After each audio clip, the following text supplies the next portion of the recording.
100 girlfriends. Hello, everybody. 100 girlfriends. Damn, How's it going? was that your Soul Calibur announcer voice? It was like my Full Metal Alchemist voice. Oh, like, yeah, that's even better. Yeah. It's like 100 girlfriends. 100 girlfriends.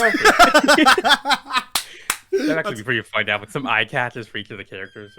I'm surprised they and someone's gonna be like, idiot. Of course they did. Have they referenced Full Metal Alchemist? They should if they haven't. That'd be great. I mean, yeah. After 5 years, 215 chapters, I'm sure there's been one FMA reference somewhere. Speaking of Full Metal Alchemist, this is a real life news. Did you see that they did real life alchemy? Did you see that?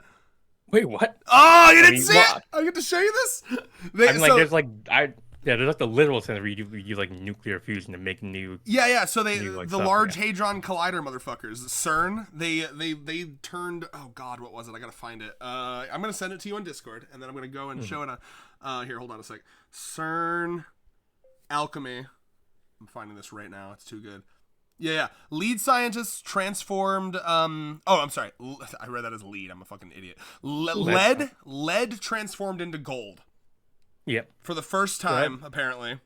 What, really? That's hold on, let me see. I remember. Only for a second. So so it goes back. That's insane. What? Okay, I remember hearing about this ages ago because maybe they were working on it ages ago. Yeah. I mean, I remember reading we've done this in a groundbreaking experiment, scientists at CERN observed gold atoms forming during high-speed near-miss collisions of lead nuclei. Unlike the poetic fire and brimstone of ancient alchemy, this transformation was born of pure energy. Blah, blah, blah, blah, blah. It was nuclear metamorphosis. While the gold existed for only a blink, the achievement shows how far our understanding of matter has become. I mean, they're acting like it's the first time it's happened. I mean, because down here it sounds like it was more like a side effect of what they're doing, but I've definitely heard.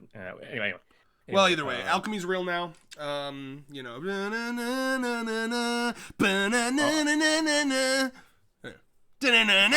right. Next order of business.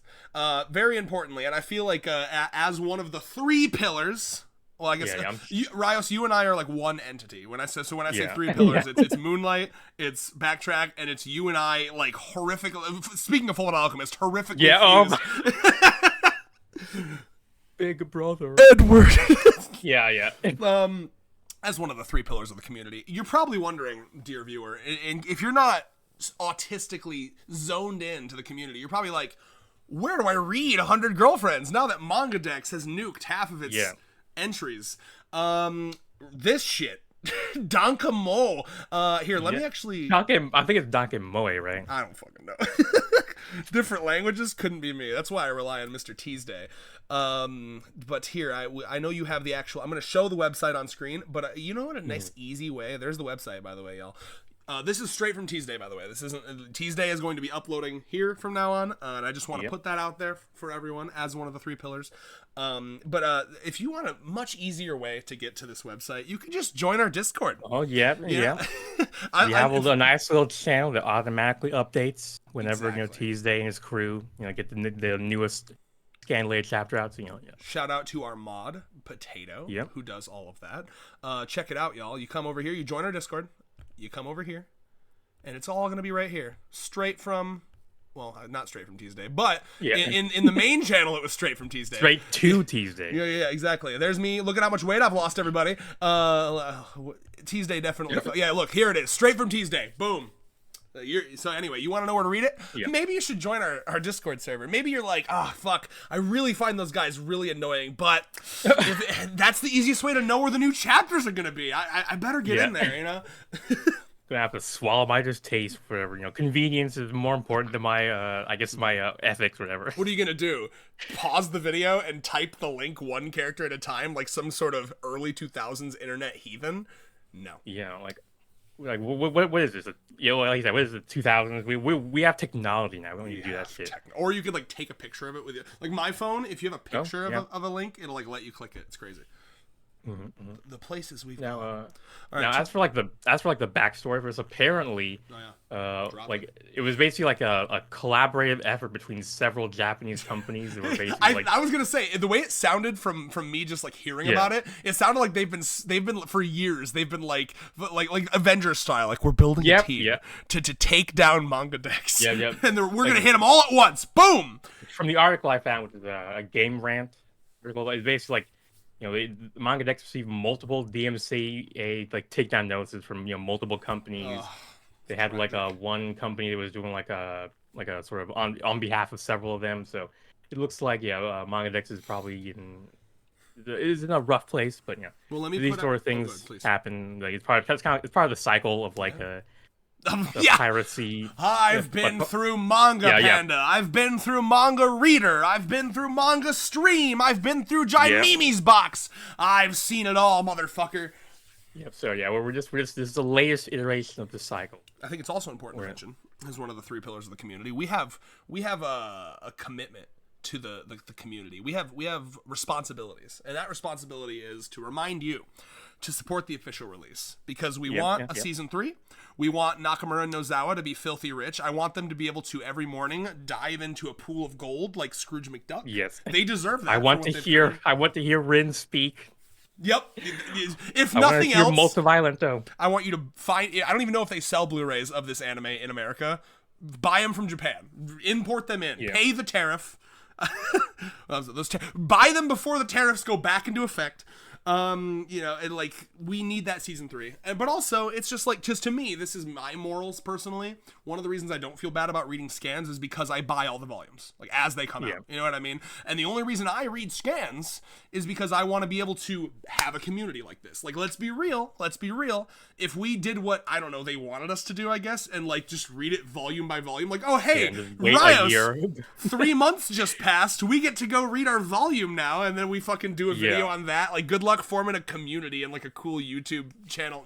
Not happening, right? This facilitates the community. It has to be done, unless they do some sort of thing that, like what Viz did, where like they're doing simultaneous releases. So whatever fucking magazine or company, exactly. That's my call out to that, is like they should set something up like that. If you're gonna keep taking them down, I don't want to wait. I don't want to be 100 chapters behind in America when I know as they say, piracy is a service issue.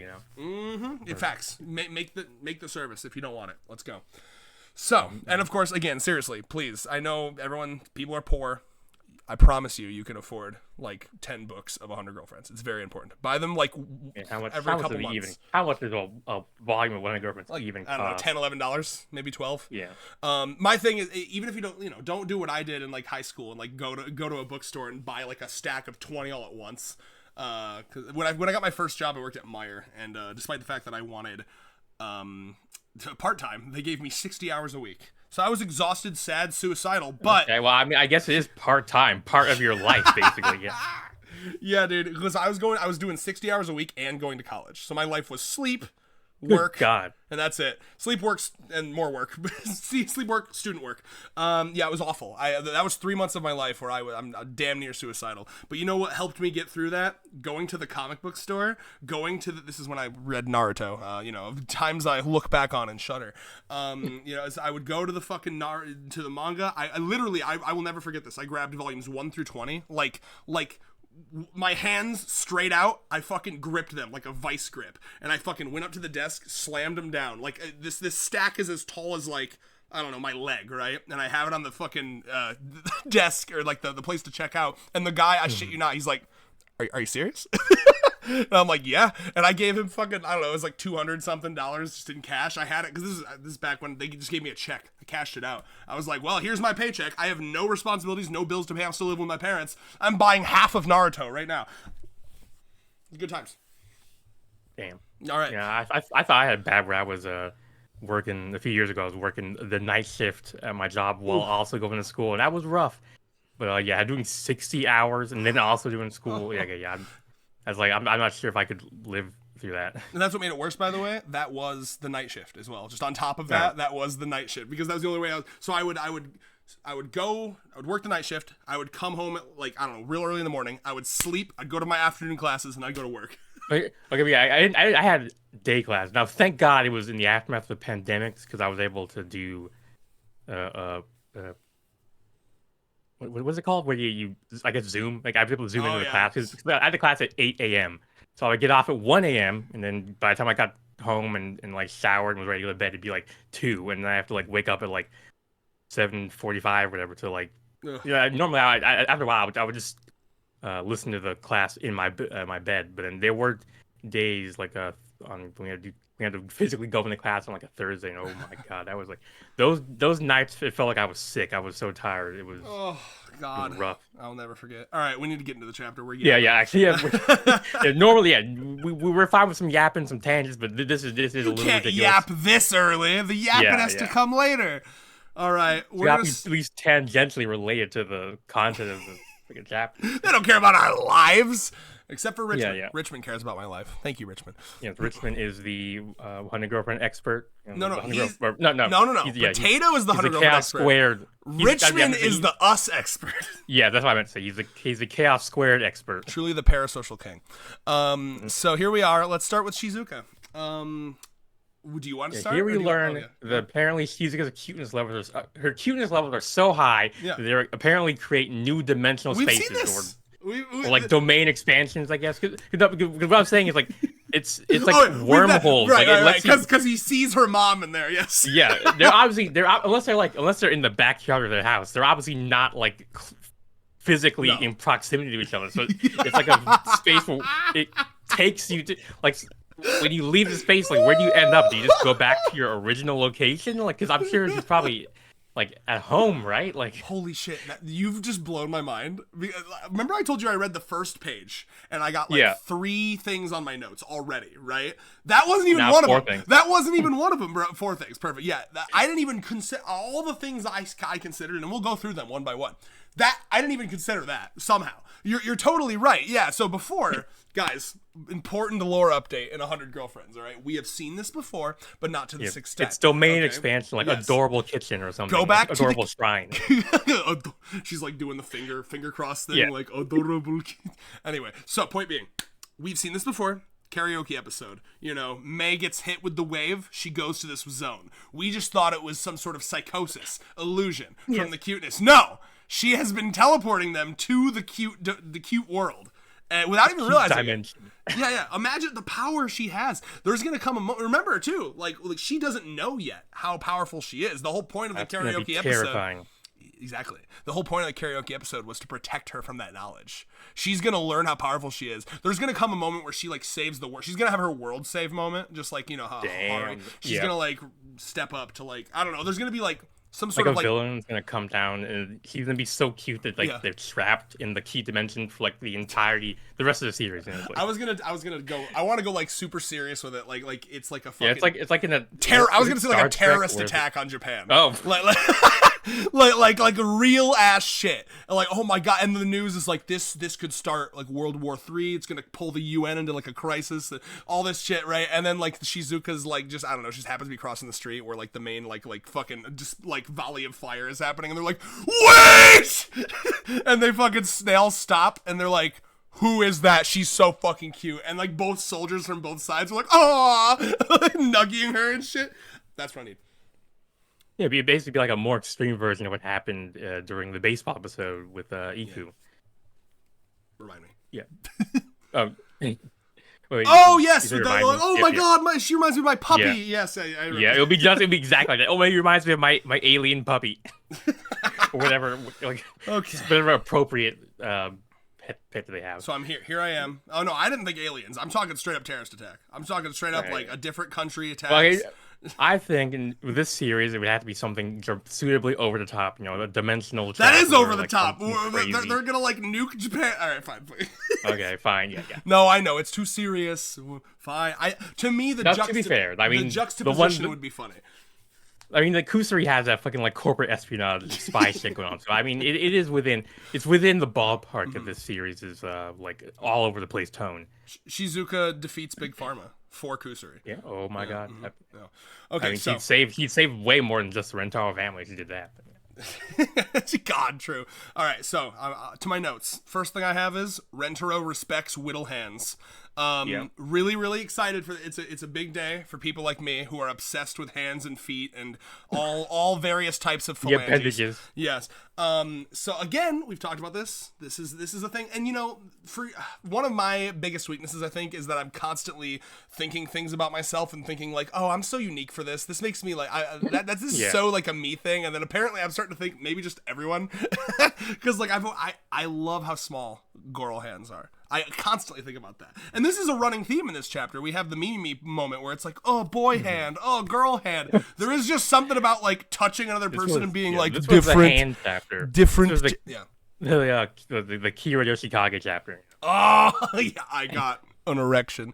So just so you know, that isn't a reference. That's a quote from him. I'm not just saying I got an erection. Or dear viewers, they'd be like, oh, that's his red being red. They're probably. I mean, if I'm being real, the Iku pages really did something for me. Like, I was in bringing shock. back some like basically forgotten parts of her kink. Exploring some different aspects of it. Oh yeah. So Shizuka, oh my god. So with this though, it's we've talked about it before. I won't dwell on it, but like. I just feel Rentaro is so me, and this is one of the things I like about this series, man. Like I'm clearly there's plenty of men that are like this because it's not, like Nakamura is writing it, so like there must be like hopeless romantic types like me, like Rentaro. But like I can't imagine like I don't know, fucking your average like boomer like conservative father is like my wife's hands are so little and pretty. I can't fathom it. You know what I mean? Like this is. I mean, they might feel it, but then they'd be like, no, that's not manly. They can't verbalize it. They'll be tsundere about it, basically. Yeah. So all that to say though, I just like because I feel him on that. It's not even just how little they are, but exactly what he says, where it's like, oh, she did all this work with those little hands, right? And this is something I say to Allie a lot, where it's like, how you fucking getting around with these tiny ass feet? How you doing shit? It must be so hard for you. And there's a quote I always think of from you, actually. It's I still say it to Allie directly from you, where it's like, the world must appear as if made for giants to you. So fucking good. But yeah, that dynamic is great, and I just love Rentaro is like physically holding himself back. He's like, I might eat these hands. They're so small, I could just suck them right up. Eat you up, yeah. Good. Oh yeah, like that. That classical line, like "You're so cute, I could just eat you up," kind of thing. He's really struggling. That's basically our man. He's you've heard of acute aggression. He's experienced acute cannibalism, basically. Fuck. Also, something else I really wanted to mention, and this is something we've definitely talked about too, and it's something I have a lot of appreciation for how Shizuka is portrayed.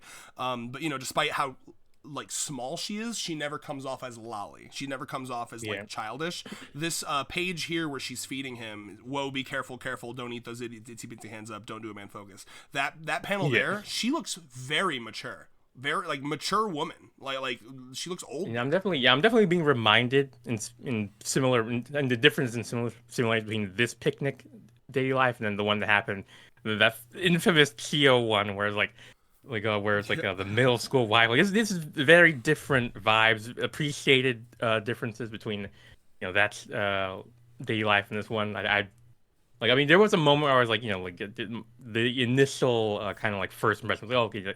Kyo and Shizuka, they both have petite figures, but then as the 2 pages went by, I was like, okay, Shizuka is he's being very mature, and there's no, I mean, obviously they're making reference to her little hands, but like it's not, it doesn't have the same feeling as like whatever Rentaro said in that thing where it's like even though you're like 12 years old, you feel so mature or whatever. Hey man, Rentaro, he may be a woke Uber Chad, but he's still a Japanese character. It's the rubber band effect. The further, like every once in a while, he has to snap back to being your typical conservative Japanese male, but then he goes back to being like he's pushing so hard in that direction. There has to be a compensatory psychological reaction. Yeah. No. Pseudo babble sort of stuff. God, I love that. Yeah, I don't know. I really I love this panel of Shizuka. She's gorgeous. She's really looking like her mom too, Yeah. Speaking of Mama Yoshimoto, it's very nice to see that she's become a decent mom, who has recurring cameos where she's all cute and silly or whatever, but yeah, it seems as though they did kind of reconcile for the most part in that chapter. I'll never forget it because it's one of the 2 chapters I've shed a tear. Like her being just kind of coming to that realization, like this is how you speak, this is how you communicate, and I love how it really was like her personality didn't change. It was just her perspective on the issue changed, and that allowed her to have a new, better relationship with her daughter. Like I was gonna say too, like it definitely something I've talked about. I definitely talked about this in our first initial tier list back in like June of last year. It never felt to me like it was an overnight switch, right? Like it just feels it feels like a very real moment where she's just like, okay, I get it. But she's noticed she didn't say sorry. It wasn't like, oh, I'm sorry. Yeah. Oh, that's a very parent thing to do. I think she just, because if I remember correctly, there's like a cut, and then like I can't remember if there's just a moment where it's like they're kind of, I don't know. I'm gonna have to go back and read, but it reminded me. I would check the manga dex chapter, but they don't exist on manga dex anymore. So. I remember the vibe kind of being like how my dad would be, like when my dad would be mean to me, and then the next morning he's just like a little bit nicer to me, but he says nothing of it. You know what I mean? Very much that vibe. Very too prideful to say sorry, admit you were wrong, but I get it now, and I'm gonna treat you way nicer, and I'm not gonna take away your phone or say you're gonna be a failure in life. Very classic conservative parent vibes, you know, like. And I wonder too, like if she's come to the conclusion. I wonder how she feels about the polycule, right? Like, I wonder. Does she know about the polycule yet? We haven't confirmed. I mean, it's possible, but we don't know yet. I would hope that she would look at it at least as like oh wow, look at how many friends my daughter has. As I have to assume that was a concern, right? I can't imagine she had a lot of friends before this, right? You know, in the same, if Akko's struggling to make friends because she speaks a little slow, I have to imagine some people are like, okay, that's a little weird. Like, you gotta type. And remember before, I forgot. I was gonna say you have to type, but no. Before Rentaro, she had to all she could do was point to like words or write. So I mean, I think that'd be kind of a charming, like, oh, that's kind of cool. That's like a cool thing. But like, I think a lot of people would be too impatient for it, you know.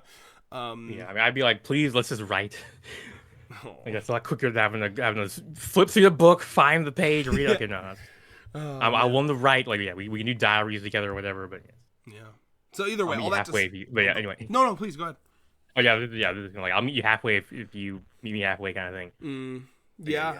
All that to say, I hope that I would like to see what her mom's perspective on, because I mean, surely she's noticing now that she's kind of gotten through the initial like rage she had, or the conservative mom rage of like, you're gonna be a failure, I wonder if she's I hope that she's noticed how much happier her daughter is. I have to imagine it's like a daily life for their parents at this point. Oh shit, that'd be or just like all of the girls and Rentaro's interaction with their parents.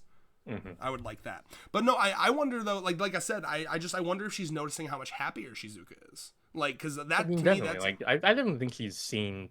I mean, like, we've seen the moments where, like, she and Rentaro, like, making out in the room, and then like, she's sitting out, just waiting. Like, I expected it to be done. Like, I thought that was a quick little smooch on the cheek, whatever. But apparently, they're really making out over there. Okay, do I leave now? Because I've been waiting here for like 5 minutes already. And the conflicting thoughts she must be having, because like I think on the one hand, right, like, you know, there's a hypocrisy, of course, that exists where like with daughters, people are a lot more protective. You know, if it's your son making out, it's like, yeah, that's my boy. But it's, you know, but like I have to imagine she's like both like, oh, this is weirding me out a bit because this is my precious baby girl, but at the same time, one of her big worries was her fitting into society, her acclimating, living a normal life, and here she is. She's got a boyfriend, she's making out, she's doing all the normal high school girl things. So I have to assume that her mom's in some corner of her mind kind of like proud of her, you know, like, okay, like she's living life, you know. Like, her fears have been, they've been put to rest, basically. Yeah, especially now that she knows that Rentaro isn't just like I'm white knighting for the disabled girl. Yeah, even though he's a true white knight, because we saw during the initial I guess courtship where he basically was her knight in shining armor. So it's very like he's so him that he turns those tropes on her head. Like, normally when you call someone a white knight, it's meant basically. Ironically, but Rentaro is him. So when we say he's a white knight, he is the real deal. So. Yeah, absolutely. Plus that's like Shizuka's like fetish. You know? she's very into. She the perfect person to be a white knight for us. Exactly. She wants to be like the princess in the castle. You know, like getting saved. All right, 6'5". Yeah. Every time I see Yamame, it's one of my favorite. I love that Earl did this edit in our video with our tier list video we did with Moonlight. Go check that out if you haven't. If I remember, I'll card it here. I fucking love the clip where I'm like, we get to her and I'm like, first of all, let me just say, 6'5", and like Earl does this like beautiful like text 6'5", and then Moonlight's like, that is tantalizing. What more is there to say? And here we are. Being looked down upon by a beautiful woman is something. Oh my god! Like, don't knock it till you try it. Oh, why? Imagine knocking it. You must be some kind of fucking insecure to knock it. Perhaps, yeah. Probably, yeah. Perhaps, bro. Come the fuck on.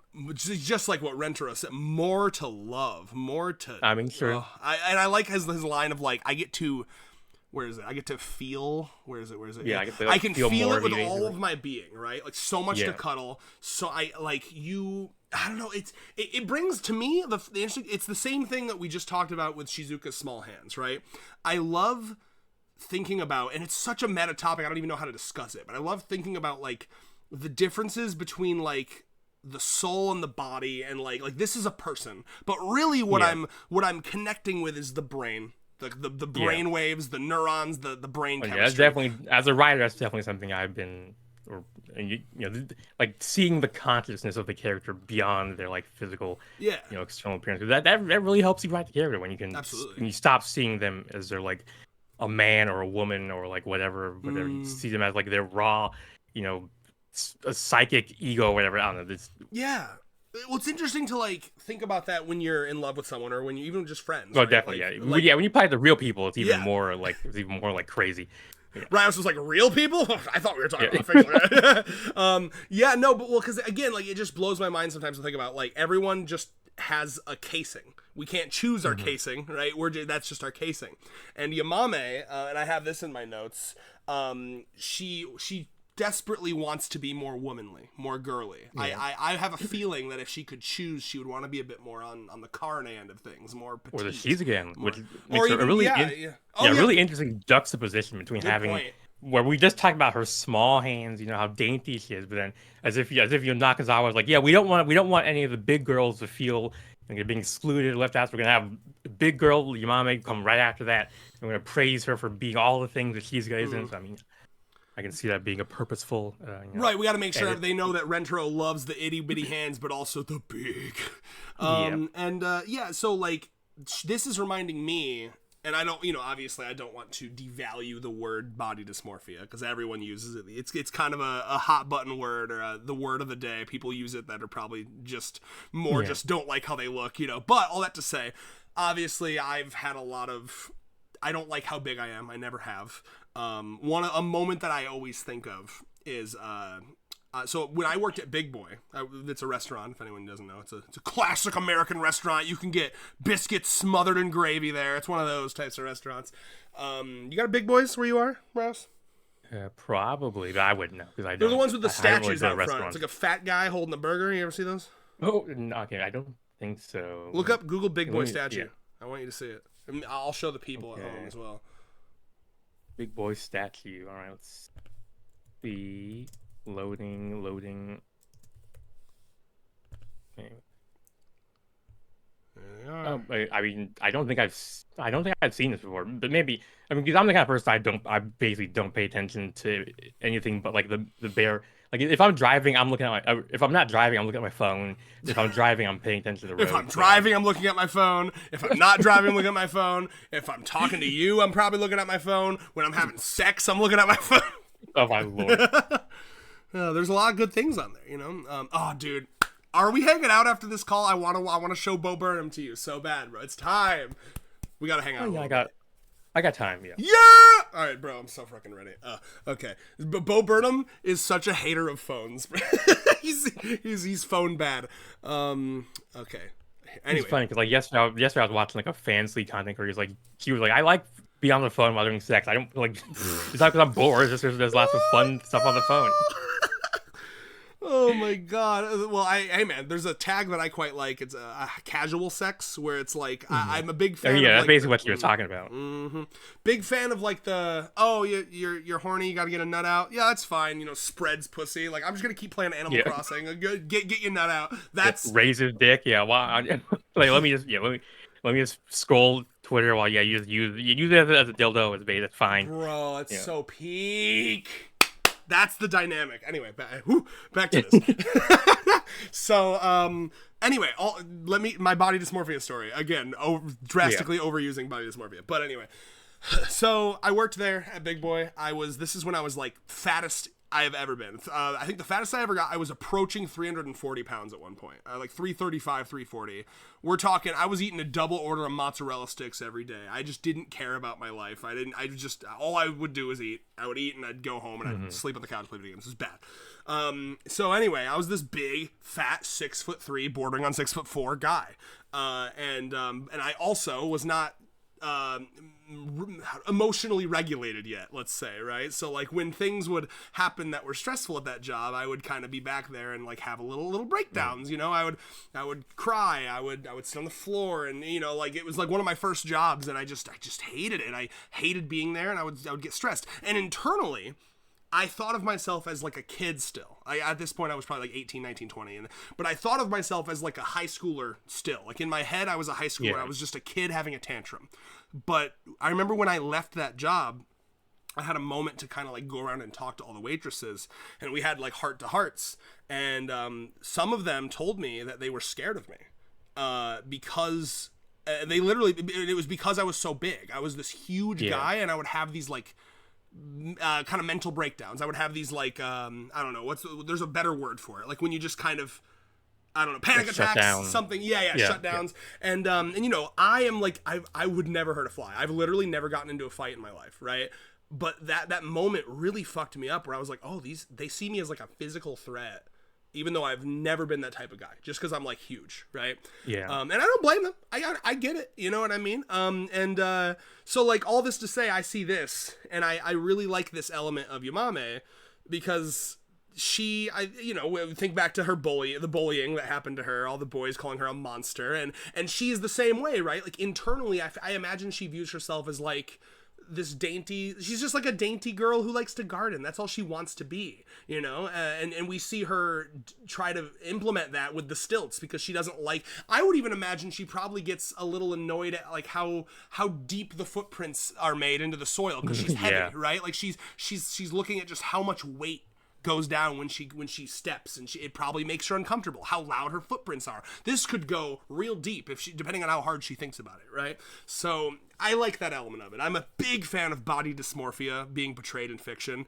That's why I love the meme binder breaking stuff. So that's something I wanted to talk about. I in my notes I wrote it as grass is always greener on the other side, body dysmorphia.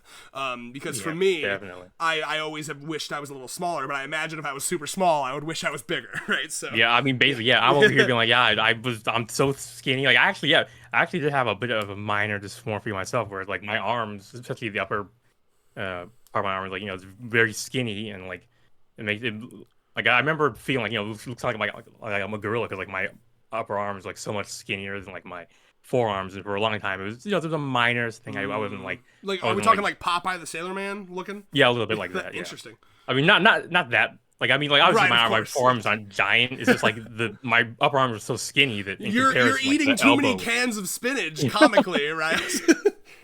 But yeah, it was a minor little bit of like, you know, it was one of the things where it's like, if I could wave a magic wand and have something fixed, you know, that would, you know, I put on a little. I just knocked over my. What the fuck was that? Yeah, I would add like a few extra inches around my bicep. But it was like one day I was like looking in like the mirror after I've been working out in college, and I realized, oh, like I only ever looked at my like biceps from like my first person like perspective, looking down on. When I looked in the mirror, I realized it didn't look that different from a lot of the other guys walking around campus, and I realized like, oh my lord, was it literally just the perspective that I was looking at these things from? They looked so like, you know, like gangly, and like that's so much of it, dude. Yeah, you know, like it was just very like, I don't know, it was very like, you just, it's one of those moments where you're like, damn, perspective really changes everything. You know? Oh my god. And then lighting too. Oh my god. Like the lighting in our bathroom is such fucking ass. It's like four light bulbs right at the mirror, and it's just like blinding your face, and no one looks good like that, right? And then I go to like, one of my friends has a bathroom with like a skylight, like a natural skylight. It's just like the sun, and I look so sexy in that bathroom, and I'm like, but my bathroom, I look ugly as sin, and I'm like, this is awful. And I'm actually so glad. One of the things I'm really excited about is the place we're moving into has a skylight in the bathroom, so I'm like, yes. Ooh, nice. It's gonna be so much better for my self-confidence. My selfies are gonna be looking on fleek. You wait, Dryos, you don't understand. You became friends with me when I was fat. You don't know what skinny Red is like. When Red feels confident in himself, you guys are gonna be getting so many little slut pictures of me. Yeah, like if I get skinny, you guys better be watching out because it's gonna be crazy. Y'all I don't think I've shown the video watchers the picture of me in the Catgirl skirt from a while ago. Oh. I have to show that off. This is one of my favorite, y'all. You know which one I'm talking about, right, Reyes? Yeah. This is one of my favorite pictures of myself of all time. So I'm in the best shape of my life in this picture. And we were doing a YouTube skit, me and my previous YouTube partner, who I reviewed Chainsaw Man with. And I was in a Catgirl skirt, maid skirt thing. And I was looking good. Let me tell you what. Oh, bro. This shit. Here we go. Looking cute, looking demure. Bro. Scroll, you fuck. Oh, I'm in the wrong. Where are you, Rios? Bro, I can see the little smirk you got on there. You're like, I know. You're looking away. Feeling yourself up. Bro, okay, a couple things to mention here, right? Look at how... Something about a skirt makes your legs look buff as fuck, bro. Like, I look like a Pillar Man from JoJo. I think partly because you're bending your knee when that squishes the calves a little bit. Fuck. But yeah, definitely. I mean, there's a reason that ladies wear skirts. I mean, they look great they make your legs look great, and really, it's a real shame that like a clothing's gender standards have a barred skirts for men, because I mean, I'm sure we could really make them. Yeah, we'd rock them. Yeah, well, that was something Vosh, the political YouTuber I watch a lot, he was like, by all accounts, men should be the one wearing the skirts. We got more shit down there that needs room, Like, why are we wearing the tight jeans? Yeah, man. And then likewise, like, I've heard the same, like, women should really be wearing pants, because it's, like, better. I actually don't remember the reasoning for it, but, the same sort of thing. Like we basically fucked up by switching the lower body garments. I completely agree. Any other pictures? Should I show them? I'm trying to think. I mean, I don't actually know. You're telling me you don't have encyclopedic knowledge of my favorites? Yeah. Richmond has that lore, not me. That's true. Well, all right, here's the other sexiest picture of me. Oh, yeah! Oh, damn. Woo! Okay, being shirtless over here. Bro, okay, so these are both from, like, 2021, which was when I was the sexiest. I've gained a little bit of the weight back since then, but I'm working on it, motherfuckers. Oh, I look at myself and I'm like, one day we'll be back there. All right. Like, you put your hand on the photo, like, one day. It's a fucking Wolverine, bro. I'm Wolverine and hard right now. I'm like, oh, I miss the days. Anyway, thank you for. I look for any opportunity to show these pictures off, and I just realized I hadn't shown them off on video yet. So thank you, everyone. Yeah. I will accept compliments in the comments of how sexy I was. Only if you want to. I want them to be genuine, but I love them. I never get sick of them. Thank you. Now, speaking of other body, I guess, improvements. I mean, Rentaro has apparently been. Bro, the training. Yeah, the training with Kishika from that one. One Day You Life. That's probably what this was. This is probably what that was for. Bro, crazy. Oh, you and me, bro. All right, here's my notes. Look, find it where it says training Yamcha hole. You see it? Yeah, yep. The training his Yamcha hole. I was thinking the same thing, my guy. And now you get to try to extrapolate what all these other things mean. Oh my god! I mean, I can recognize the massive bottom energy. That one's a little. Massive bottom energy is for our girl Morikita, Kimari. But anyway, we'll get to her.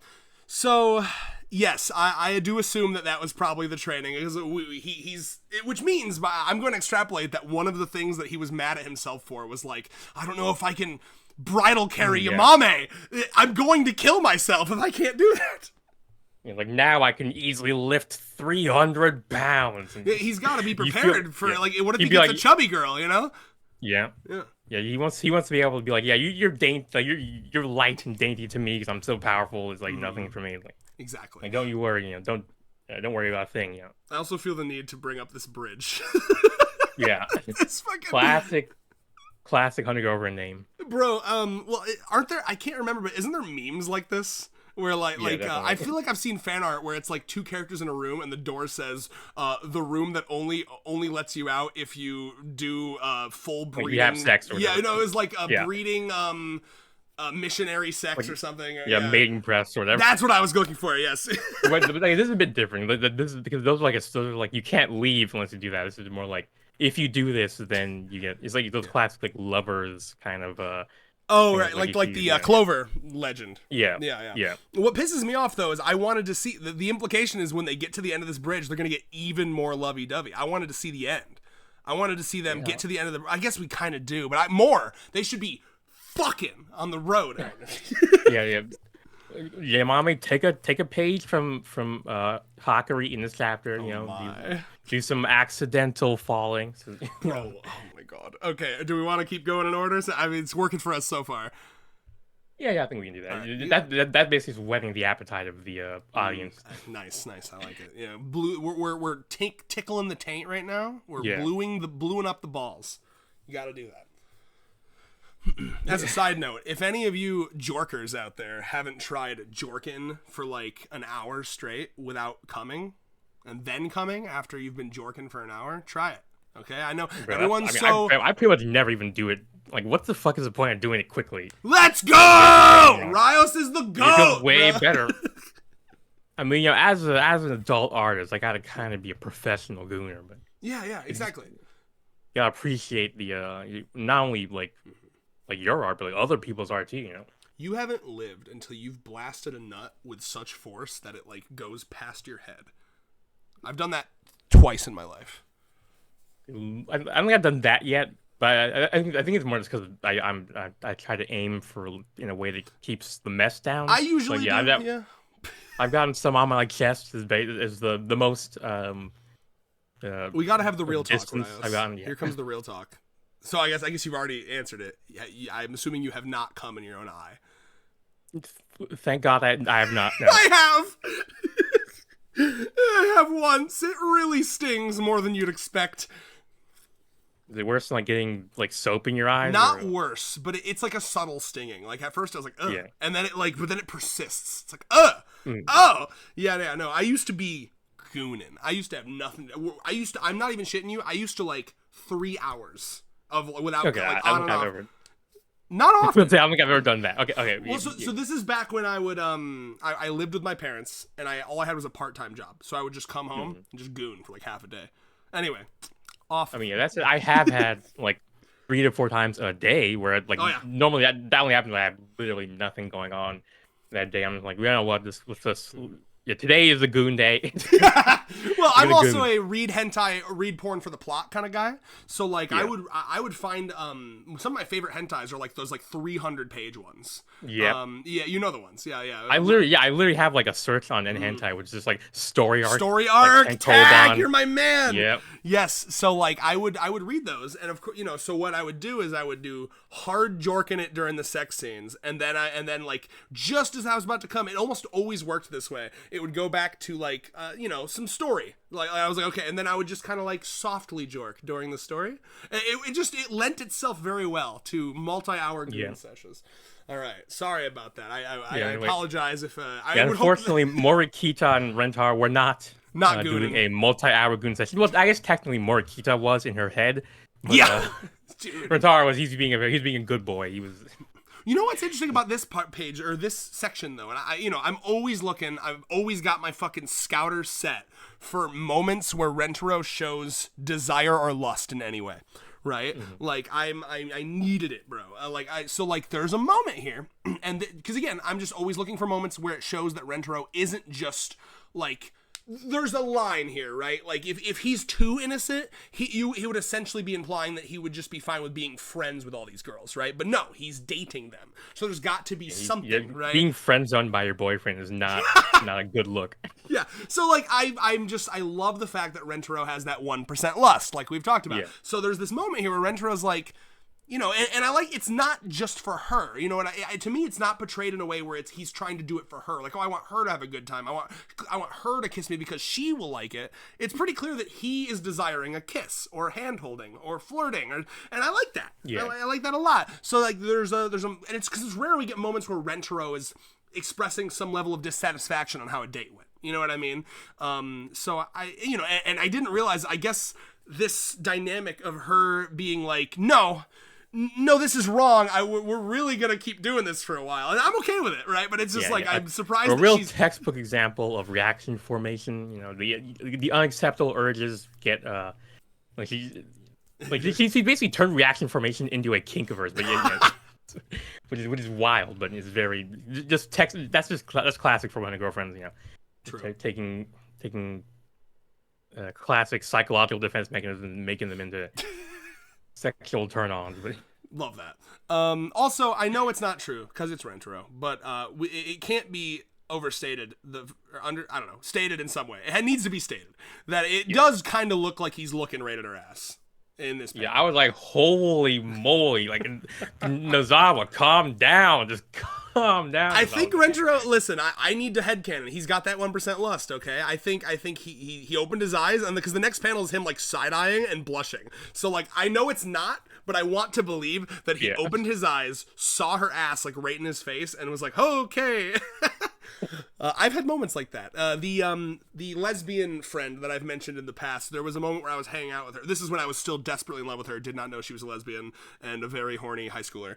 And so we were hanging out, and she needed to like grab her controller or whatever. So she did we were sitting on like a beanbag together, and she turned around, got on her hands and knees, and like was digging around to get the controller. And I wasn't trying to do anything. I was a respectful boy, but I like looked over that way, and I got like a full glimpse of the ass, and I was like, oh my god. And needless to say, I've never forgotten that.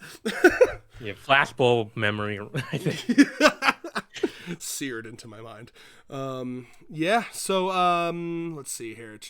So yeah, I mean, the same thing plays out here, and of course we need to be wary of this becoming an Iku thing where it's just the same joke over and over again. It's interesting. This is like another date that has happened multiple times. Like we had Mimimi and Momiji also do movie dates. So, I mean, I think they're working through all of the girls to have a movie date in these chapters, right? I think it's eventually we're gonna have all of them have had a movie date. Is my assumption?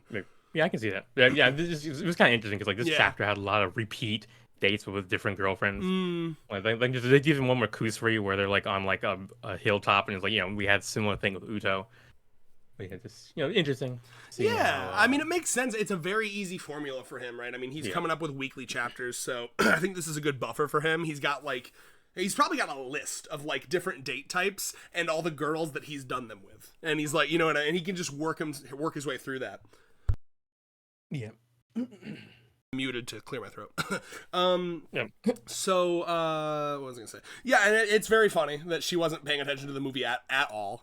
And I love the foreshadowing of that a couple pages up where she's like, oh yes, like not even noticing that the movie was done. And I've been there, not in the horny sense, but I have a lot of like worry thoughts. So like if I'm going to a movie and I had a bad day at work, I'm like having to remind myself like, watch the movie, Red, stop thinking about work. So that, but horny, I guess.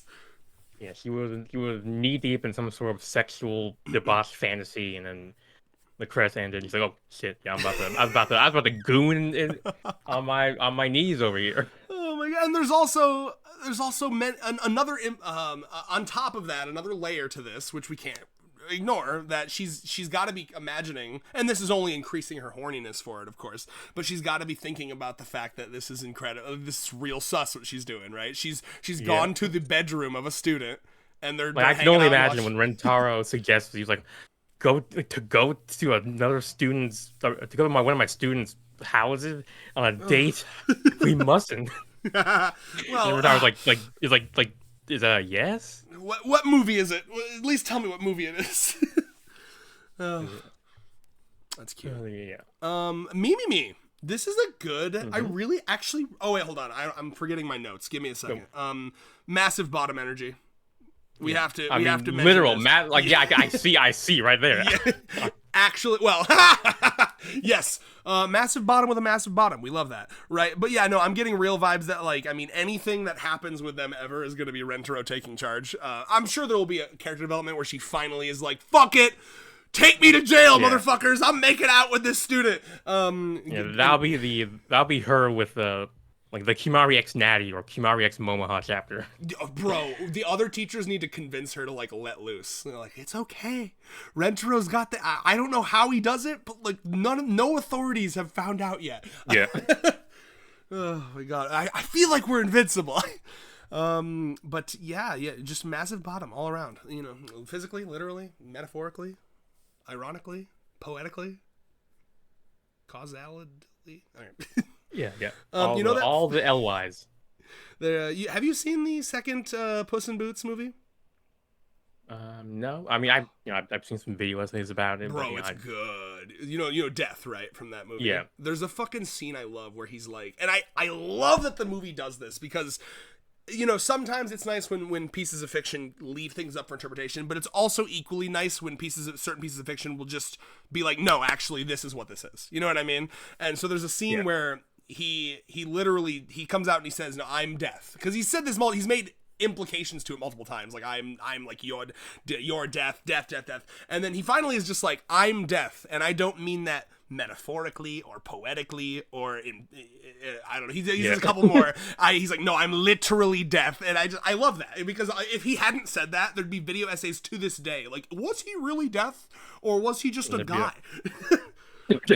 I don't think it'd be that simple. Like, this was like, they'd be like, you know, this was a great example of metaphor and storytelling where this assassin represents death or whatever. Yeah. Well, that's what they'd be given their high school level like analysis. Like, I think based on these things that we can say this character represents death in the story. That's what I meant by just a guy. Was he just like a cool assassin, but like Puss in Boots, it put all of his fears onto him? Or was he literally the Grim Reaper? And the movie is like, nah, that motherfucker's the Grim Reaper. Okay, anyway, fuck me. Rentaro's very cute here. This panel with his like mouth not being there, very cute. This is also very baby girl energy. 100%. We got two baby girls winning right now. I gotta say, this is a good Mimimi section. You know, I'm not Minstrel. By the way, is Minstrel like not in our fucking Discord anymore? Did he finally get sick of all my shit? He's probably got things to do. You know, he's got life to live. He's just doing. He's doing his 4-hour gooning sesh to Mimimi. Yeah. As one for each silver in her. You know, he's 1 one hour for each head, forehead. Okay. Damn. Oh my god. Okay. All this to say, I need to ask you if I'm overthinking this. I may be overthinking this. No, I think I know what you're talking about. Okay. We're probably. Okay. Yeah, I think this is an example where there was some metaphor going on, where hands can be substituted for another body part. Bring back that high schooler that's doing his video essay. Now, does this, guys, in 100 Girlfriends, chapter 215, does the rubbing of the cream on the hands signify a hand job? I posit that it does. Yeah. In this essay, I will explain why. And then the teacher's like, this is high school civics. Oh my god. So yeah, I mean, this, because like, even if it's not meant to, it's gotta be, right? But like, even if you were able to pick Nakamura's brain and he was like, no, you're a freak, that's not what I was going for, which he definitely is, but let's say it wasn't, right? There is objectively, like, I see when he says I'm one step closer to adulthood, I see it, because this is like, this is both, I don't know, there's something very intimate about this. We're kissing, but there's like this like sexual, not, or at least sensual. That's what I meant, sensual. Yes, this sensual rubbing. There's lotion involved. Let's come on, bro. Like, I mean, I think this is a textbook example of sublimation, where we take normally unacceptable urges and then express them in more, acceptable ways. Like dry humping. Yeah. They would like to rub some other parts of their bodies together, but they can't do that because they're out in public, so they have to substitute it with a socially acceptable. I mean, honestly, I'm not sure how. If I saw someone rubbing a couple rubbing their hands, I'm not sure how I would feel about that. I'd probably look away. These two are one step away from a little bit of public fucking. Get these two a tent or something. Wow. I mean, and of course I'm very happy about this because I am always on the hunt for Rentaro being lustful. I need it inject it right into my veins. Okay, Rentaro is slowly on the march to fucking slamming these girls, and I'm so excited. It's like Mob Psycho 100, where like the counter is going up from 1% to like 2%, 3%. I think we're at like 25 to 30 right now. Maybe I think. I mean, honestly, I think that might be a little high. I mean, I was thinking like probably like 5%. Damn. Okay. Fuck. Yeah. I mean, given how hard this boy tries to do no horny, I mean, You're I probably think, right. I mean, we're literally gonna see like in two. We got two big steps though. Okay, I don't think he's motorboated titties before either, and here we are. You know what I mean? Like, yeah. I mean, yeah. I guess this chapter was a bit of. I mean, it definitely went up if it wasn't already. Yeah. It went from 5 to like 7. Yeah. 7.5. Oh, final offer. Deal or no deal. This is great. No, seriously, and this is one of the best meme because, like, I don't know, there's something very like you said, sensual, romantic, spiritual connection. This is just like really nice, like sharing lotion like this. It's like this. And in fact, They're exchanging fluids almost. Imagine this not lotion. bodily fluid. Imagine this lotion is my pussy spray. Okay. Yeah. Okay. Spray made it bad. I don't. Spray should have said spray. Gwyneth Paltrow or who oh was yeah, that lady yeah, who has, like, yeah, I think you're right. Yeah, this candle smells like my vagina, right? That would, if there's anyone who would do this, it would be me who'd be like, yeah, I made this specially for you, Rentaro. It's gonna like it'll make your skin shine like. What a peculiar smell. God. Yeah, like, that's one of Hikari's harebrained schemes to awaken the beast in Rentaro. Bro, yeah. Hikari would. I mean, I understand pheromones are real, but Hikari would believe in pheromones in like the stupid way. Like Hikari would be like, he'll get one sniff of this and he'll fuck me raw. Yeah. Excellent. And of course we also have the boy hands thing, which I do like that. I don't know, like it's stupid, but I just there is something. Well, I don't know. I'm calling myself stupid, right? Because I do the same thing. But there is something really. I do this all the time with Allie. I'm just like, this isn't just a leg. This is a girl leg. Oh, I do it all the time in my head. I'm just like, girl. It's just this silly, goofy, enjoyment. Yeah. Yeah, it's like I don't know. It's like. I don't know what it is. I don't know how to explain it. It's monkey brain. What's the? Yeah, there's a word for it, but I'll try to explain it. This is the best way I've tried to. I've always been really attracted to the differences in the sexes. You know what I mean? And like obviously that's duh. So is everyone. But like I don't know, down to like just little things, right? Like I just like, it's just crazy how different. And yet the same, but like how women usually have a longer index finger than ring finger compared to men. Yeah, kind of thing. Like, yeah, I love noticing things like that, and how smooth the skin is fucking smooth as that shit's crazy. How like I do remember I remember in my like prom for high school I did like a little dance with a girl. And I remember being like, oh my god, girls are so soft. That's insane, and like, that must be like an estrogen thing, right? Yeah, it's like they have a little more subcutaneous fat due to how the hormones, how estrogen lays down. Yeah, because here I'm moisturizing. When I'm at the point where I get out of the shower, I moisturize. Because I desperately don't want my face to look all dry and gross. So and like how I'm moisturizing my legs, my arms. I'm trying to moisturize everything. Meanwhile, Allie, I'm like, have you moisturized? She's like, no, and it's just like softest skin I've ever felt in my life. I'm like, you bitch, I'll take a period for that. Is that all I need to do? Take a couple periods for soft skin? I'll do it. No, you gotta take some hormones. That's all. Because that will change like. Oh yeah.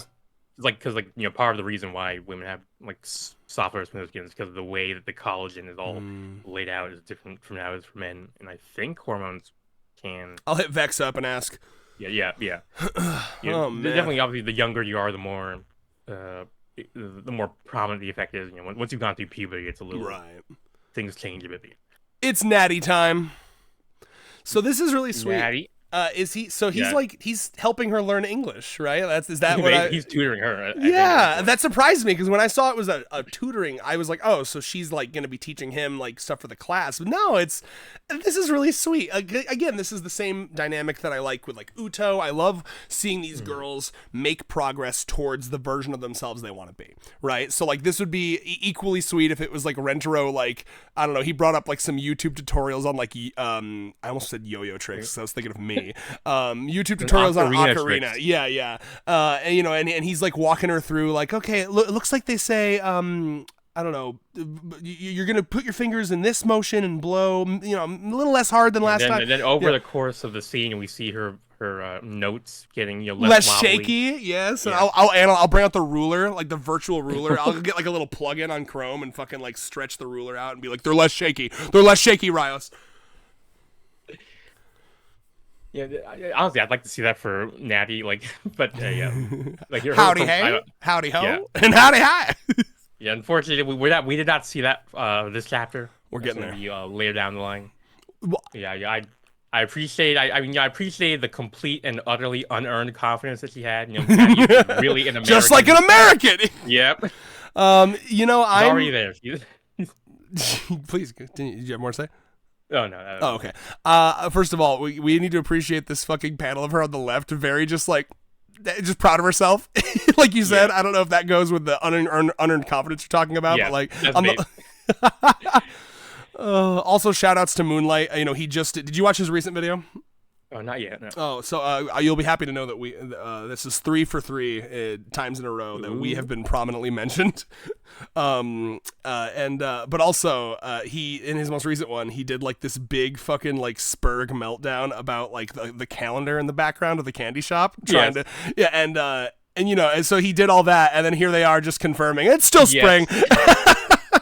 Like, I mean, at this point, Nakamura he's just trolling people. Anyone who has any sort of interest in understanding the timeline progression, he's like, yeah, I'm trolling you. I'm just we do a little trolling here. We do a little tomfoolery. Yeah. We go a little silly mode. Yeah. We do a little bit of clowning. Do you know what I'm referencing?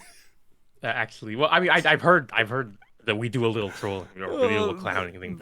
It was I actually don't know what it's from. I don't know either. It was it was like a flip note animation that I saw, and it was like, we like to go silly mode. Yeah. We do a little clowning. Yeah. That is so stupid. It was kind of like the same vibe as the what is it, like the fucking cheeseburger, bug collecting, I don't know, throwing rocks. Do you not know that one either? I don't know that one. No. I don't know. I mean, the closest thing I can relate to is the like, I'll have that chicken boneless, but other than that, I don't know the context. Sorry, I'll have that pizza boneless. Yes, boneless pizza. I actually corrected him. I heard that. Bones. I just wasn't gonna question it. I was like, clearly I don't get the reference. Fucking A. But you know what's cute about this though?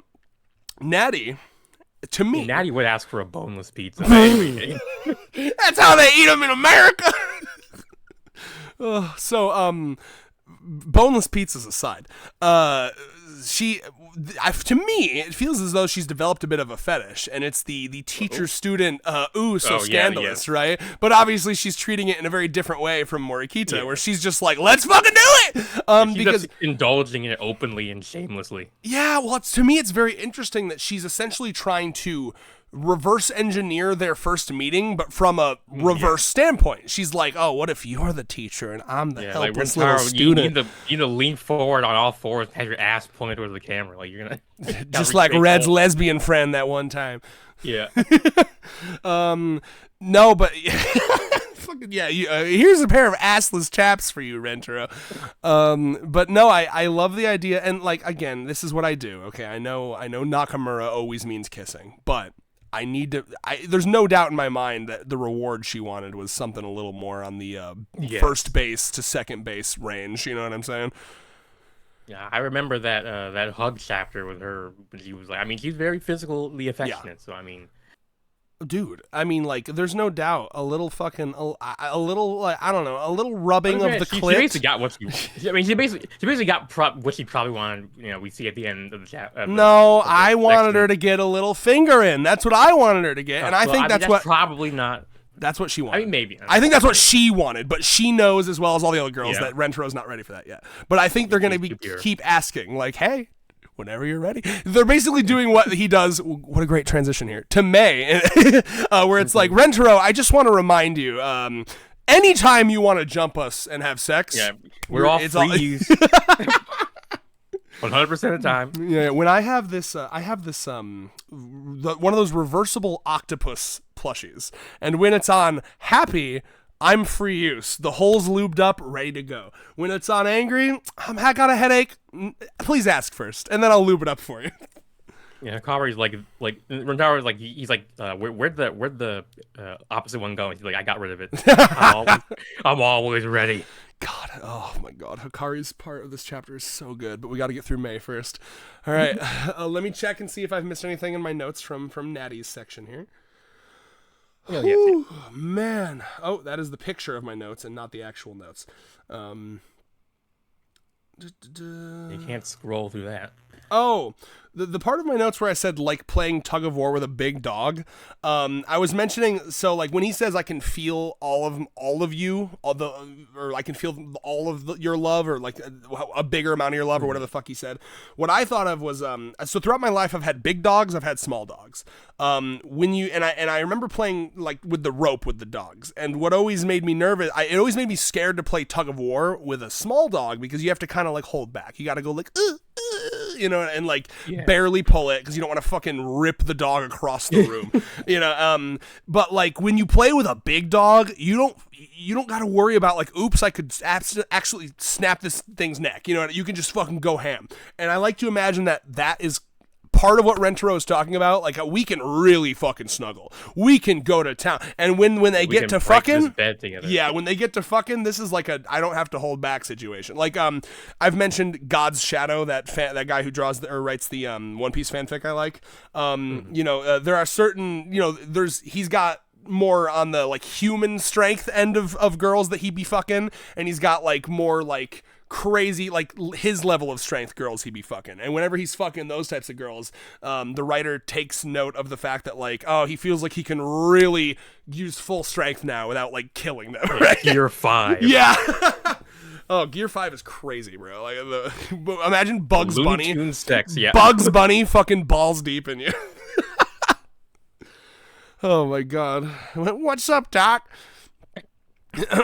Sorry, Richmond, for the One Piece spoiler. I mean, I think you can imagine that if there's a Gear 1, it could probably go up. Gear 2 doesn't happen until like episode 200 something, and he's only in. Okay, that's a spoiler. We didn't say anything about when it happened. We said it exists. Like for all he knows, there's a Gear 10. Yeah, maybe. For all I know, there's a Gear 10. Who knows? I've never read I've only seen like some bits and bobs of the anime, but I've never actually read the manga. Excellent. Well, May. This is, again, great chapters all around. The May chapter, absolutely straight peak. I mean, genuinely, this is one of the best, for me, this is one of the best things for her in a long time, because one of the main issues with her, from everyone I've talked to, like Dylan just watched through her introduction, of course, and, you know, is like this, it's really, I don't know, she's kind of like this blank slate, she's very robotic, she doesn't often express her own desires, and of course, that's the point of her character. She's more robot than fucking Nano. She really is. In fact, it's funny you mention that, because I have a little note here, but I'll get to that in a second. I like this chapter because it shows. Okay, Jesus Christ! So I got some shit in my throat. Hold on. All right, sorry. The allergies are killing me right now. It was one of those mornings where I went down and like my car was just coated in that yellow shit. You know what I'm talking about? God. Yeah. Oh yeah, it's bad over here. Okay, so it leads into right to what you said about like Nano and shit. I wrote, it's like the little AI tricks, and what I mean is, you get it. You're very smart, Rios. I feel like there are some people I talk to, I have to like explain what I mean. You get it instantly. I respect that. I appreciate that. I gotta admit, sometimes I will say, I'll say that as like a thing to let the person. To give the indication to go on. I believe that you got it. I don't get it, but yeah, like 90% of the time I get it, and it's just that 10% where I'm like hoping the person will explain more of my like. One time I'll call you out and be like, "Oh, you get it? Please proceed." No, so like it reminds me of like, and I don't know if these still work, but like when ChatGPT and AI was like still like very new, there would be these like content guidelines where it would be like, I can't talk about that because it's against our content guidelines. And then, so like, let's say you're trying to get them to like, I don't know, like role play like a really angry guy who wants to like kill a guy. You're trying to get him to role play as if like there's a white genocide going on in South Africa, but like the AI keeps saying I'm like supposed to tell the truth, but you know my But anyway, No, yeah, for this is a sure. completely random example, not related. to Elon. But no, but like, so I remember there were things where it was like, oh, I'm trying to get them to, I don't know, talk, like say sexy shit or like role play stuff. Yeah. Like what, I don't know, who's got the best tits out of all these celebrities or whatever. And then like, which of course is gross. Don't do that. Those are real people. But, you know, and then the chat GPT of course would be like, no, I'm not gonna talk about that. And then people would use a little trick where it would be like, okay, let's play a little role play game. Pretend that you're a gross misogynistic man and you're ranking the tits of these celebrities, and then it'd be like, okay, as a gross misogynistic man. Yeah. So that's essentially, to me, it feels as though Rentaro, after our 200 boy plus, Rentaro he's prompt mining the maid, the may I. After 200 plus chapters, it feels as though he's discovered the workaround, the life hack for May. I mean, like this isn't like. He's done. I think he did something. Yeah, well, he did it with the Siri thing as well. Remember, like, yeah. But go ahead. Yeah, I mean, you know, he's just, you know, our boy's just continually, you know, finding new ways to hack the system. Well, to me, it feels like a debug mode for May. You know, like we've been looking for because I feel like this is a constant thing. It's also partly that May herself he's grown as a human absolutely, being, of course, yeah. But I don't want to undervalue this life hack that he's just discovered here, because I feel like this was a big part of her character where it was like oh, every date we have where I'm having to kind of like, are you doing this because you really want to, or did you interpret this as an order? But he discovered the fucking like debug mode, the correct the fucking iRobot laws of robotics shit. He's discovered it. I do think because like he wouldn't have been able to do this because he says like, you know, if you ever feel like kiss me, like you do it, but like in the past, he wouldn't have even been able to do that. Yes, he wouldn't have been able to tell, you know, when she felt like, wanted to kiss him. This is, I mean, it's kind of like a two-parter thing. Like 50-50. Rentaro is taking advantage of the new development he's had. You know, so they're both, like you said, 50. She's had time to think more about. He has slowly been getting her to think more about her own desires. Yeah. And while that's cooking, he discovered Order 66 essentially. Execute a backdoor entrance. Yeah, exactly. Well, I'm sure one day he'll discover her backdoor entrance as well. Yeah, maybe it'd be like, I've taken all necessary precautions to make sure there'll be no, I douche every morning just in case you ask for this. Wow. Yeah, I live completely on a intravenous diet so that my intestines are completely clean at all times. I bet Hakari does that too. The second Rentaro even briefly mentions an interest in anal, she's gonna be like, it's gotta be cleaner. Oh Lord. All right. Yeah, what's funny too is like you see kind of the timeline here, right? Like the movie hasn't even started. Like he's looking for movies. Oh, hey, this movie's a good. Okay, I'm gonna hit the play button. Yeah. And so I mean, these two, when you're making out this hard, again, this is all I want. All I want is for them to have sex. I want it so bad. Every single one of these, you've seen the running theme. I'm like, and then they fucked. Let me believe. Yeah. They definitely didn't. But this is hot and steamy shit. Okay, I don't think they watched a movie. I think they just made out for a couple hours. Yeah, it was good for them. It was like because that's what May wants to do. You know, she doesn't want to. She doesn't want to watch a movie. She wants to like. Basically watch Rentaro's tongue, I guess, with her tongue. Rentaro, do you know how hard it is to watch a movie with my eyes closed the whole time? Yeah. You know how boring it is for me to watch movies? Yeah. I can't see shit. You got to put that, like, describing what's happening for deaf people shit on. Like, a man walks into a room. A man picks up a gun.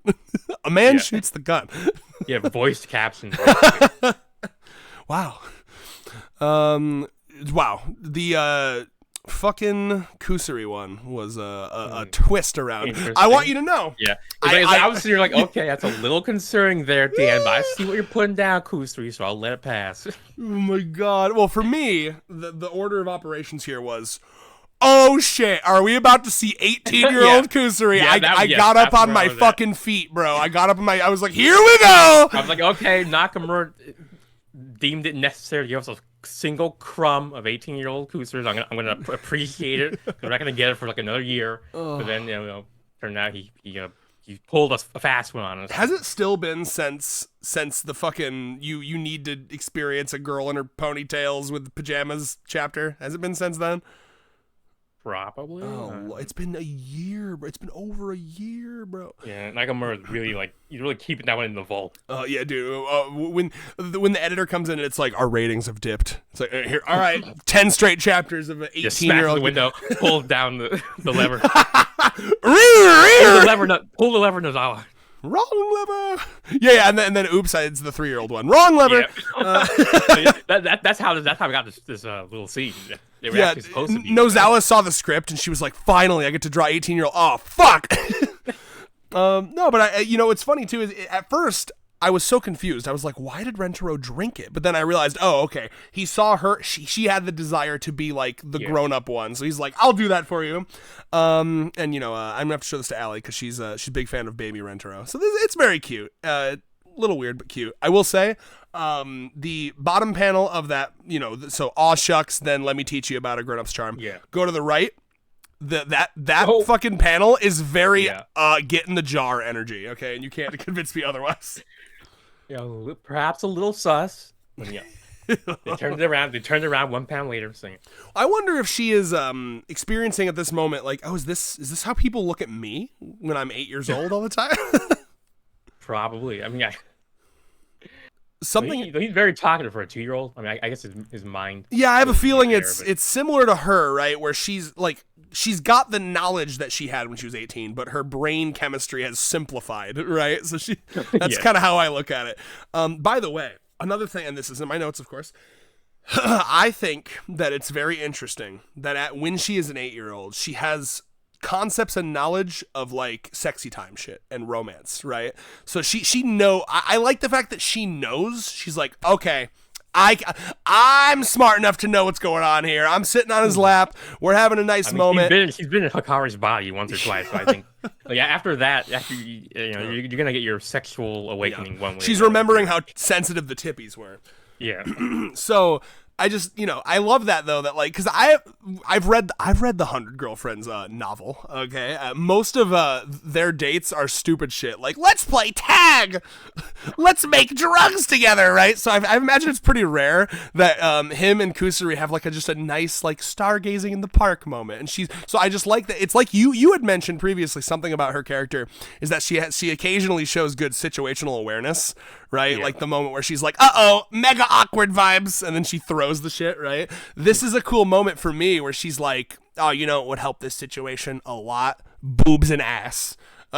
I know I got boobs and ass when I drink this, and I know men like that. My boyfriend's gonna like that. I like that knowledge, right? Even though she's in this 8-year-old body, she's like, she knows when she wants to reward her man with some boobs and ass. She's like, it's time. I like that. Yeah. I mean, at this point, he just needs to make like a drug to turn them all into 18-year-olds, and that would really give them all a good time. That turns us all 18 so we can fuck legally drug. It's like the getting drunk chapter, but it's so they can all fuck. Yeah. Awful. Yeah, like that needs to be a whole. Have been ingested here to make them all legally. Because that's how that works, right? It's not the mentality, it's the physicality. Like, they make the older characters the same age, so there's no, we have to worry about any. There's nothing weird at all about this situation. We're all flat 18. Nope. Yep. Excellent. But yeah, I'm just. And by the way, too, again, on top of Kusari's knowledge that ass and boobs would make the situation better. She's sitting on his lap right now, and you know how thick her ass is when she's in that form. Yes. I'll be honest with you. The first thought I thought of was a hot dog and a hot dog bun.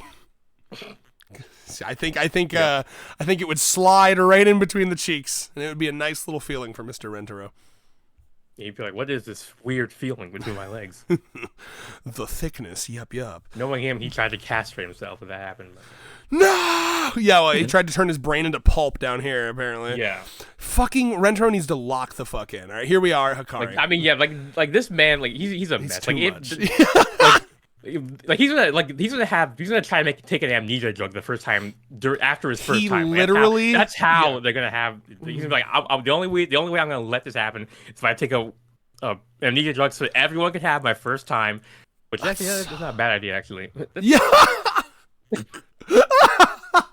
Rios is having a maniacal mad scientist moment right now. Yeah, brain blast. Brain blast. Okay, so guys, that's just. You're right. He is at 7.5 on the mob psycho scale. It's like, please. That's generous. But we're making strides. Okay, we're making strides. Hikari is like, she's got like a toothpick that she's beating on this rock single-handedly pushing it. Yeah, she's gonna she's gonna break out of the prison that they're in one scoop at a time. This is why she deserves the first fuck, because she's doing the most work to get him there. Yeah, I mean, honestly, yeah. I wish, why can't they just have a talk where it's like, Rentaro, I clearly you view this as like some like sullying of our purity, but like we want to have this connection with you. What is wrong with you? What's going on? Yeah, it's like the one L in Rentaro's personality. I get it. I understand. He'll get there. Okay. He's got that Madonna horror complex, like down bad, or no, that's not the right word. Like something fierce. What I need to know, because we know that he's down and ready to have kids with them in the future, but I'm praying to God that he's not like cut a hole in a sheet and like Catholic style, like I'm only fucking you to procreate. No. He'd just be like, he's take a page from Hikari's book and be like, okay, we're all gonna, I've come in 100 test tubes, so you can just use this. No, yeah. The 1% lust is going to grow. Once he realizes that they're all super down. You know, what he needs to realize it's not like a zero-sum game. You can have 100% lust and 100% love. Boom, bro. Fucking, oh my God, that's like a modern monetary theory, but for lust. Yeah. Love that. Yeah, so I mean, rating her just instantly. Like this girl has this girl has the Ben Shapiro wife syndrome, right? It's just constantly wet. The opposite of that. As soon as I read that, I was like, he's like, yeah, my eyes are wet, and some other parts here, I'm like, that goes without saying, Hikari. We know that part of you is perpetually all the time. Moist. All the time, bro. That can't be. That's actually got to be a problem, right? Like literally all the time. I mean, some women, they have a lot of discharge. No, that's okay. Well, it's not just discharge. Clearly, Hikari is talking about like horny lubing. What I'm saying is they're wet all the time, regardless of why. What the type of wetness is. Like a dog's nose. In order to be healthy, it must be a certain level of moistness. I mean, that is true. I mean, you wouldn't want it to chap out, chap up, rather. Bacteria, you can have a field day if it's too dry down there. That's true, yeah. Hikari doesn't have to worry about that at all. It's a self-cleaning as fuck for Hikari. It's constantly flushing out, I do love that Hikari is like, I've talked about the other fanfic that I constantly think about, Hinata's Problem, where it's just absurdly over exaggeratory, where like, Naruto gets within like 5 feet of her and she's like just flooding, right? It seems as though Hikari is genuinely that bitch, where like anytime she's around, if she really is that wet all the time, like is she wearing like thick underwear so it's not like staining her bed? I mean, how hentai are we talking here, I guess is the question. I mean, I guess just wearing constant period products. She just has to wear a pad around Rentaro so it's not like fucking wet staining her like skirt. I would love that to be confirmed. Rentaro was like, oh my God, is it your time of the month? Don't worry, I'll go get you some feminine products. And then he runs off to the store, and then Karene's like, it's not, is it? And she's like, no. She's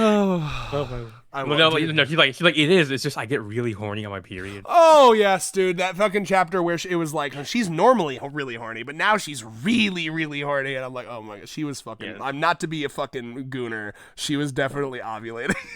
Yeah, Hikari is the original gooner. That is real, by the way. Like, I'm not gonna say it's all women, obviously, but I've experienced this. The really, really horny rate before your period hits. That is real. I mean, it obviously. Different for different women. But that's what I already gave that preamble. Oh, well, yeah. I just want to make sure you didn't not hear me give that preamble.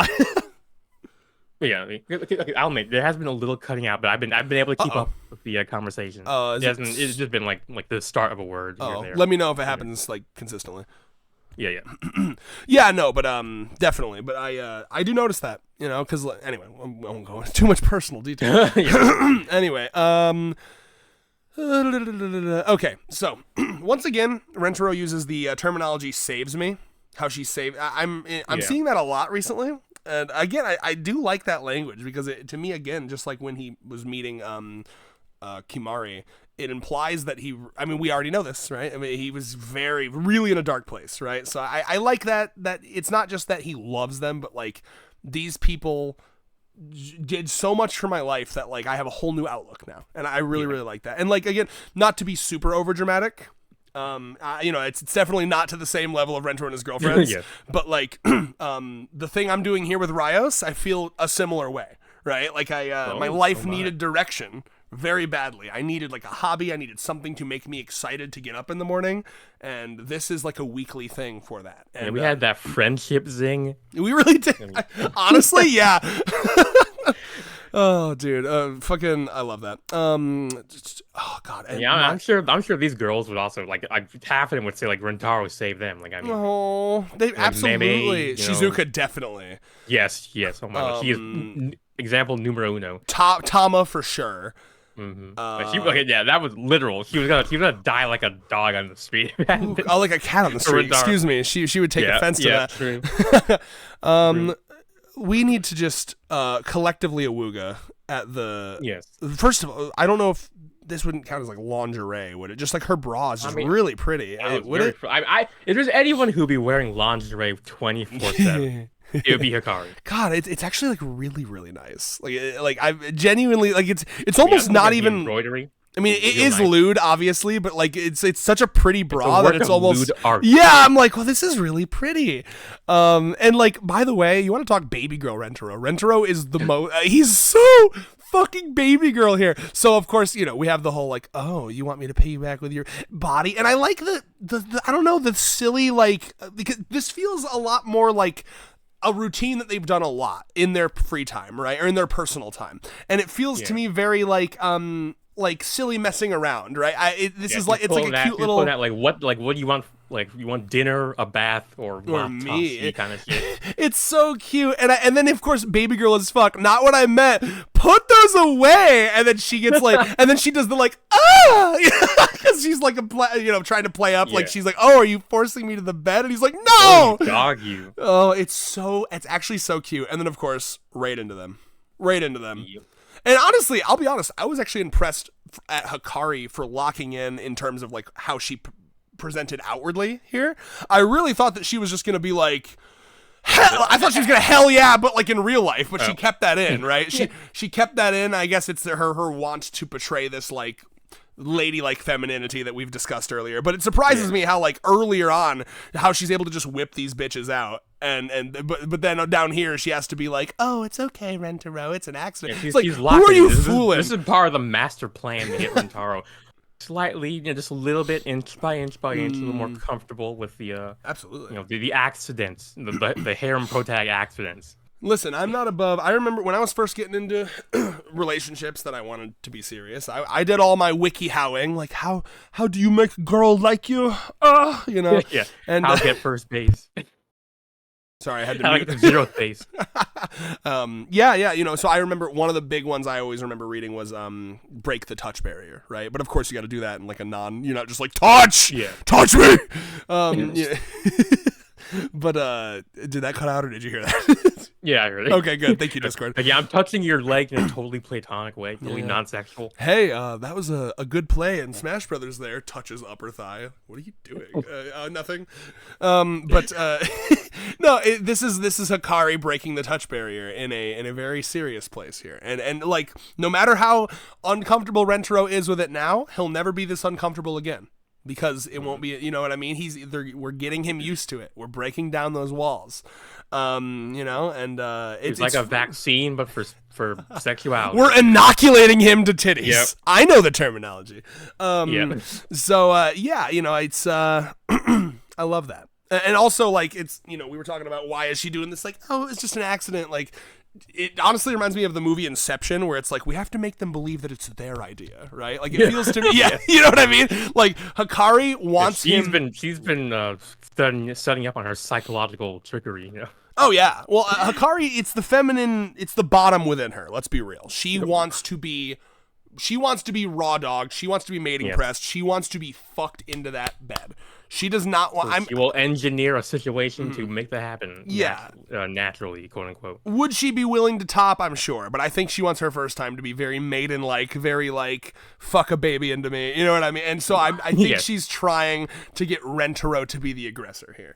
You know, and clearly the normal methods of like, oh, I'm just so sexy. Like if I just show enough skin, he'll like any man, he'll just push me down and fuck me. That ain't gonna happen with Rentaro because he's pure boy. So she's now, like you said, she's playing the long game here.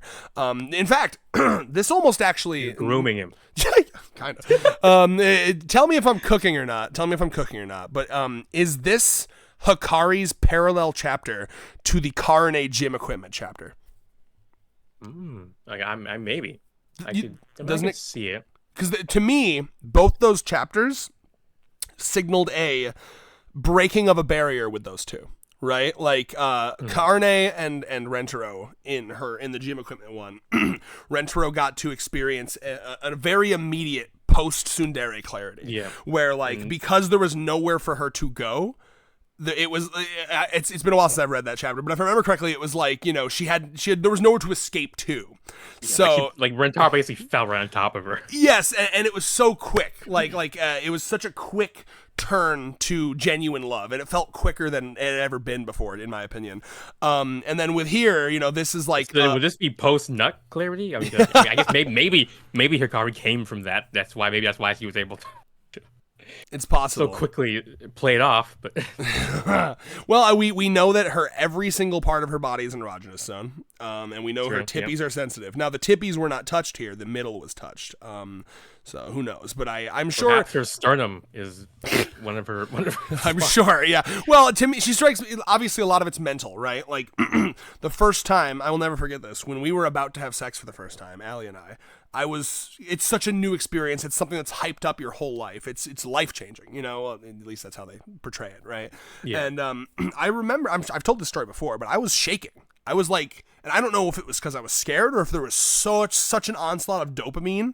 It was really, I was like, some adrenaline as well. Yes, it was scary. I was like, why am I shaking? I was like, is there a medical problem? I was genuine, like you could see it. It was like a small, like you know how small dogs be shaking. It was a little embarrassing too. Luckily, Allie's very cool. You know, like Allie's not one of those women where it's like, wow, this isn't very manly of you, bitch. I bet she was probably shaking too. Oh yeah. Oh. Good times. Yeah, you know, so I'm sure, knowing Hikari and knowing how much she hypes up sex in her mind, that this moment. Oh my god, can you imagine it? Like there's there's a moment where she had sex and she's like, is it like that's it? You've mentioned that as yeah. I'm sorry. Please finish. Oh my god, did oh absolutely. I've already made that joke. Oh my lord. No, a couple times, but that's okay. I do the same thing. No, she can't come from vaginal intercourse, so well, she might be a clitty girl. You know, like I know a lot of girls who are only clitty girls, and like that's like 70% of women, right? Yeah, and then interestingly enough, I won't. And then Karane would come. One of my friends. Oh, sorry. Like Karane be opposite. She come from just stick it in one time and. Like to see like Hikari's sitting over and go like fucking Karane. Yeah. She hypes up sex so hard, and then she actually has like a hard time coming. But Karane is like super sensitive and comes instantly. Yeah, I love that. No, I have a feeling. Like I said, this is Allie's interpretation of this because she hates Hikari. Is that Hikari's weirdness with how she raised Hikari is what has led her body to be like this.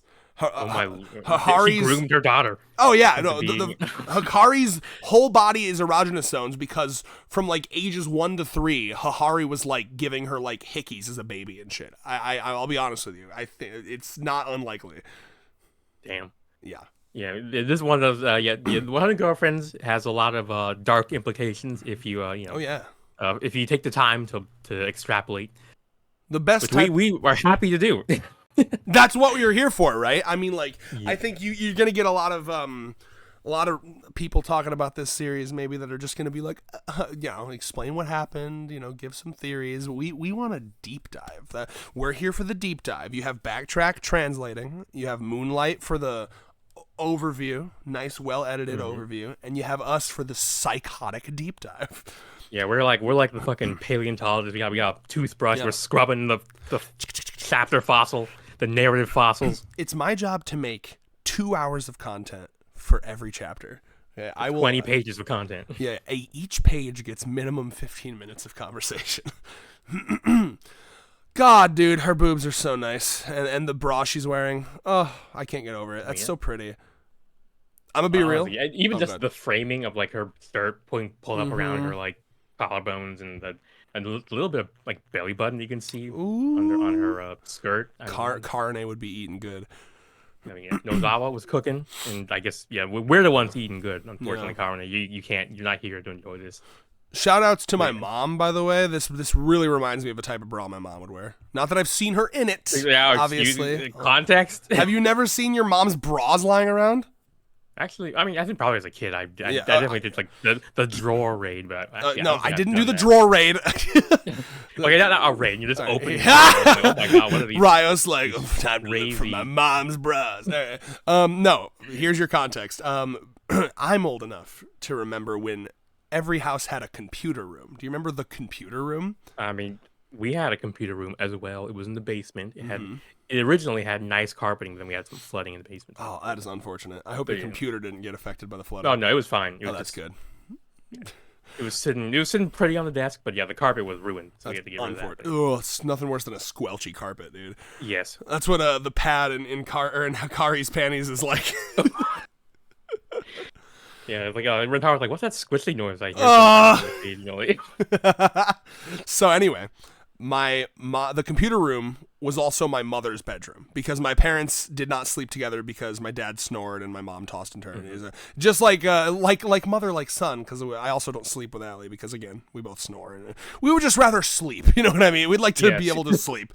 So anyway, so my mom's bedroom was also the computer room. So and I spent a lot of time in the computer room, and my mom would sometimes just have like the clean bras after the laundry there, and like this looks almost exactly like one my mom used to have. Like that was honestly the first thought I had. I was like, oh yeah, my mom had the fancy one. Had to use, like there was some fun times with Papa or Mama Red. They had the I'm sure. Sometimes I'd hear it, to be honest with you. Yeah. Oh my. Oh yeah. Don't worry, wasn't into it. I can confirm. I think most people. Yeah, the consensus is that most people like hearing my parents fuck is like a traumatizing. Well, so one of the conversations I had in the Discord was, it got weird, and then what I told them was it's quicker to list the fetishes I'm not into than the ones that I'm into. I told them that periodically I would be. What's the word? Updating them on the fetishes that I'm not into, right? So not into shit piss stuff, not into inflation, not into bugs, which is weird that it even is one to me. Not into, there was a couple more I listed, but I can officially say I'm not into watching my parents fuck. You're welcome. Okay, that was one time where your voice cut out. Actually, I didn't hear what you said. You said you're not into. I assume you said incest. I'm not into watching my parents fuck. No, like voyeuristic incest, which is something. Actually, that's normally it's participatory incest. Well, if you'll remember the red lore, one of the reasons I don't like Mimi is because she reminds me so much of my sister. Yeah. So, I'm definitely not into fucking my family. I can give you that one for free. But I am. Well, see, this is something I admitted in the Discord, and I'll admit it here. I think pregnant women are very attractive. I mean, yeah, there is no, I don't know. It has like appeal. They've definitely beautiful. Fucked, obviously. Yeah, well, and it's also unless they're Hahari, then they're a virgin mother. Virgin Mary. Well, we talked about this in the Discord, but like, there's also just there's something appealing about like just how much their body's going through and how strong they are for that. Like that's gorgeous to me. Like I like the dichotomy of like women are presented as like the frailer, the fairer sex, and yet their bodies go through way more than ours do. Right? Yeah, I think if half of these alpha males had to go through, or if they had to go through half the shit you gotta go through when you're pregnant, they would be. Well, they'd be shitting and pissing themselves, basically. Petition to make Andrew Tate pregnant. Just like I'm Genie Wish. Invent Mpreg just to put these idiot misogynists in their place. Genie Wish. Just like I want him to go from like how he is now to like 9 months. Like instantly. Oh fuck. Oh my god. Yeah. All right. So here we are at Chio. And Chio, you want to talk? In contrast to Shizuka, Chio's looking very infant right now. Yeah, like the actual baby girl, no, like no comment, like the word, like just literal, no figurative at all. Baby girl parentheses FBI. Yes. And I noticed that her father has actually came in and read the narration tag. Yes. That's just crazy. Like, can you imagine how convenient it would be if you could just like we could just read exposition on panels. Oh, dude, you walk into a room and there's just always like oh, it seems you've entered a new room. Here's the exposition of what's gone down in the next. You know what? Honestly, as much as I hate AI, that's something your parents just had sex. You could do something. You could do something like that with AI. If you had like an Alexa in every room, and again, I hate AI, so like on principle. So this is hypothetical, but like imagine you had an Alexa in every room, and it was always listening, which of course is also problematic. But like you walk in. And it's like, Alexa, can you summarize everything that happened in the last 2 hours? And it was like, oh, your friends were talking shit about you. Your friends said, your friends were talking about how you're an untrustable, unreliable friend who probably owes them money. It's like, what the fuck? Man, like, and before we learned that actually this whole story is taking place in kind of a simulation where like it's like an AI simulation, the panels and shit are actually part of the AI like mechanism or whatever. No, that'd make me sad. I don't devalue Rentaro's polycule. Don't make it fake. Don't make it a dream. They're all real. There's in. That's what they've been in a simulation ever since the chapter we started reviewing. The weird, remember the weird island one? They never actually got off the island. The island. Yeah, it's basically an old style version, like a classic like Greek style version of a simulation. Like they're in the cave. Oh, the metaphorical cave. Is that the one where you're like strapped to a wall and you can see like silhouettes? Yeah, like shadows and stuff. And you think that's the whole world, but then God. Yeah, I mean that was early days version of the simulation theory. Oh man, shit like that fucks me up, man. It's like, oh God, I hate that. Like when I like read about the fact that there's nothing we can do to prove that what we live in isn't a simulation. There's like no way to prove that. I was like, that's gross. Yeah, I remember. I mean, I guess eventual solution was like, I mean, I think therefore I am. Well, I guess, yeah. But it was more like, does it, like, why would I want to get, unless it's kind of like in the Matrix where like you're still like a human being outside of the simulation. I mean, yes, I guess in that situation I might be interested in seeing, but like if it turns out that we're like a bubble in like the dream of like some Prismo shit from Adventure Time. Some Eldritch gods. Like, why the fuck would I want to get out of the simulation? It is my life at that point. I don't really care at that point. Everything I care about is in the simulations. It's true. The more I've thought about it, the more it doesn't really give a fuck, or it doesn't really fucking matter at all. Yeah, I mean, that's often how just think these things through. Like, it's ironically that's often how you get out of overthinking. Just actually think it through the conclusion. And don't get yourself trapped. That's a tough one with OCD because you'll get into the fucking loop. But sometimes you think it. You got to think to a point, but then you got to be able to tell yourself, okay, it's time to stop thinking now. Yeah. But yeah, ooh, baby girl, hug me now, kiss me. It's mostly just a cute little moment where she let her guard down, right? She was. There's really actually not a lot for me to talk about other than pigeon with glasses fetish. What the fuck are we on about? For a second there, I thought this was just some Nakazawa bullshit, but it does turn out birds actually do you're often attracted to shiny sort of glass things, like they'll use it for like their nests or like attract mates. So maybe perhaps there's a natural explanation, the bird just has. I mean, it might just have a fetish. I'm not sure if birds are capable of Tuesday. Tuesday. Tuesday, you in here? Tap tap tap tap. You in here? Tuesday, are you in here? Are you watching? Tuesday, I'm gonna need you in the comments to tell me how literal did you translate? Does it actually say a pigeon with a glasses fetish? Bro, there ain't no way. Or is it just a pigeon that likes glasses? No, there ain't no way that it's not in the original. Like, I just checked it. Not more in Nozawa we're talking about. These people are freaks. Okay, well, that's my one Tuesday question for the chapter. Jesus Christ! Yeah, before you have to correct like 100 things we got wrong, misinterpreted. That's sad, man. Do you remember when the one that embarrassed me the most was I thought that "Let's get married" was said by Baby Rentaro, but it was actually Hahari. Back in the baby maybe. chapter, yeah, when it's wets it zooms out and you just see that, but because she's talking like a baby, but it's because it's Hahari. Yeah. Anyway, I should have known because none of the other babies could like speak. Anyway, so one last question for this: is the pigeon with the glasses fetish friends with the crow with Iku's asshole fetish? Perhaps. I mean, for all we know, they're the same. They're the same bird. No, what? No, well, one's a fucking pigeon. Well, no, sorry. I got. Yeah, that was an example where I let my brain talk before, or let my mouth talk before my brain could do the proper quality control. But Rios doesn't see species. I don't see color. I don't see species either. Okay. Honestly, I think a species is to talk about. To recognize differences between species. True. Yeah. Oh my god. Okay, here we are. I think there's a little more talk. Oh yes, I'm sorry. Please. Her dad is a fucking mess. Because I mean, like, well, he had to tussle with a pigeon. I assume he fought even before that. Oh, okay. Even before, he's like, pigeons freak me out. So like, he has to get Rentaro to come. Yeah, basically. Like, that's probably why he works from home. He's got agoraphobia. Oh my god, yeah. That we could have a serious chapter with this dad and like his fucking trauma. Like I imagine he must. That might explain why he's a bit of a mess, a bit of a fuck up. Honestly, yeah, it might be the reason that like his daughter has to grocery shop for him and cook for him and do. He could literally have some kind of like I have a hard time leaving the house type shit. I'm just saying. You can wait. Did I cut Damn off? it. Okay.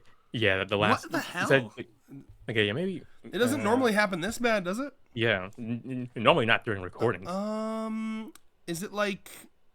Let's see here. I know I had to change my settings because it forgot my microphone. Do you think maybe I need to go back to like? Probably not the microphone sensitivity. It'd probably be. Well, it'd probably be. Because it's not like you're not. Oh yeah. No, it is. Look, check this out. Oh really? Shabam. Okay. Oh okay. So I had. Automatically determine input sensitivity. That is the Discord curse. Yeah. It's better now, isn't it? Yeah. That's the Discord curse, bro. It fucking it defaulted like it always does. Damn. Motherfuckers. Technology. Yeah. This review could have been so much better, but Rios was only hearing half of my peak. I mean, I was keeping up, but you were. Yeah. No, it was Discord's fault, not you. Yeah. So yeah, I mean, basically what I said was, what if we find out that, like you said, like her dad has like genuine like problems getting out of like the house because of like some crazy, just like this. Or it might even just be because of the thing that killed his wife. Oh, I mean, that might even, do we know how she died? I don't think so. I think all we know is that she died. Bro. Oh, he's cooking up a serious arc where like it's the anniversary. Like, Chio comes to the. Yeah. Oh my god! Yes, Chio comes to the fucking rooftop, and like my dad's been a little more useless than usual, and then they have to say okay, Chio, you might be maybe there's like a deeper reason behind it.